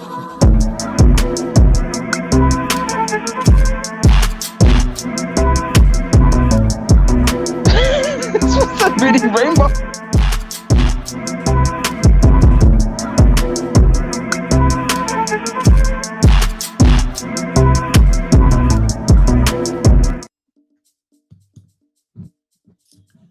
Okay, hold on. Oh my god, your Marcus, you're hilarious, bro. I like how B-Eazy put the whole United Nations up in that shit That was too. tight. That Yeah, was tight. everybody up in Yeah, there. I like the graphics, man. everybody That snow bunny had no ass. at all. For real. That was for Marcus. Nah, hell nah. You better give me some. That girl better give me some fucking back. He liked them Blanquito bunnies. Nah, I don't want no flat top, bro. Anyways, thank you for the super chat, Marcus. You know, and definitely this will help for the Reading Rainbow Foundation. So thank you so much. I could be like this all the time, man. So I get some more super The chats. channel was Did to be Marcus called just Reading and laugh, or did he try to start a Education. car right now? That was a cold sound, bro. No, you feel me? All right, so everybody getting all quiet. So I know y'all tired just like me, man. So Yeah, I'm tired of you not being able to read the super chats. I mean, it all depends on where the conversation going. look, Marcus, I mean, look, to be fair, right? Look how you like spell that. I mean, then it's Hold on, no, I gotta say this because we was talking about the Katt Williams and we was talking about clowning on people with special needs. If M3 got a reading disability, like why are we? Don't do that. Came back full circle. I'm just saying, why are we clowning on our brother if he got a reading disability? And this is why I appreciate knowledge and relationships, or reading and education relationships. But I appreciate the knowledge, the wisdom, the experience, the resting your masculinity. You know, I appreciate everything you guys. And no bullshit. Now that I'm done, joking and shit. No, I just appreciate you guys letting me up on the panel, letting us have a voice. The time to just shoot the shit with you guys. Even this feels like barbershop talk for real, like for legit guys, definitely. People. Different backgrounds, different stories and stuff. Even though E-Man ain't shit, but I appreciate his money. Oh, damn. But Hey, but E-Man was dropping out them dollars though. So I know, because he wanted someone to wear a dress all of a sudden. But just because he would, he trying to buy us, man. Right, yeah, just because he would doesn't mean we would. He tried to bug break you for a few bucks. Hey, E-Man, I did read your comment too. I said like over here it says yeah, I already read that when you said like you don't have a Cash App, so I read that part already. So just don't put more than 5 words, all right, E-Man. It's gonna get tough after that. But no, I'm just playing with you. No, but I just want to say, everybody watching, hit the like button, share, subscribe, hit the notification bell, and make sure to support all these content creators on this channel and the ones that do everything else for you guys, provide all this sweet content you do. Because I still ain't got a follow from none of y'all mother. Well, except for me, Big Rig. Where's the channel link? So just make sure y'all. I already follow you, bro. You already know that. No, but just make sure to support M3 Knowledge and Relationships, Intellectual Soulbox, Sophisticated Jerk, B-Eazy Dat Dude on his channel, Big Rig on his channel, Wallyverse on his channel, and then me and Wally will be starting some content soon this month. And everything you guys do, just appreciate it. yeah, most definitely. And Poppy Blanco, man, make sure y'all drop in the Cash App, man, and book to help a brother out. All right. But Sophisticated Jerk, you have anything you want to say before we depart? Nah, I'm just gonna hit up B-Eazy for one of those intros, man. Those was fire, man. Oh yes, Keep sir. I doing your got you. thing, man. I'm gonna hit you up for a couple of them. So. Oh yeah. Don't worry, I'll cook. Cook you up a couple, and then I actually Make got sure an don't intro get a for flat top, Easy. the Locked and Loaded. No, Okay. that's to attract you. Nah, hell no, don't do that. Not late to the fallout. Ain't no late to the fallout here. You know what I mean? I'm trying to be all inclusive, DEI. Hell no. All right, then. Well, all right. I'm gonna put everybody in the back, man. But thank you everybody for tuning in, man, to Reckless Reviews with us. Well, with me and the Sophisticated Jerk. Definitely, man. Like get the likes up, subscribe to the channel if you're new. Definitely, man. Whatever you guys feel like, if you guys want to clip certain segments or whatever, share like the video out. Do whatever you can, man, to actually bring attention to this video, the reviews and stuff. And look, man, support your favorite comedian, and support your favorite YouTubers as well too. So thank you so much, man. And yeah, I guess we're out, man. All right. Yeah, great show, man. All right, for sure. Now, we don't have a set intro for this one, nor we have like a outro for it. But hey, man, it is what it is, man. We just yeah, we'll get there, man. We just starting. Yeah. All right, everybody, take care. Peace.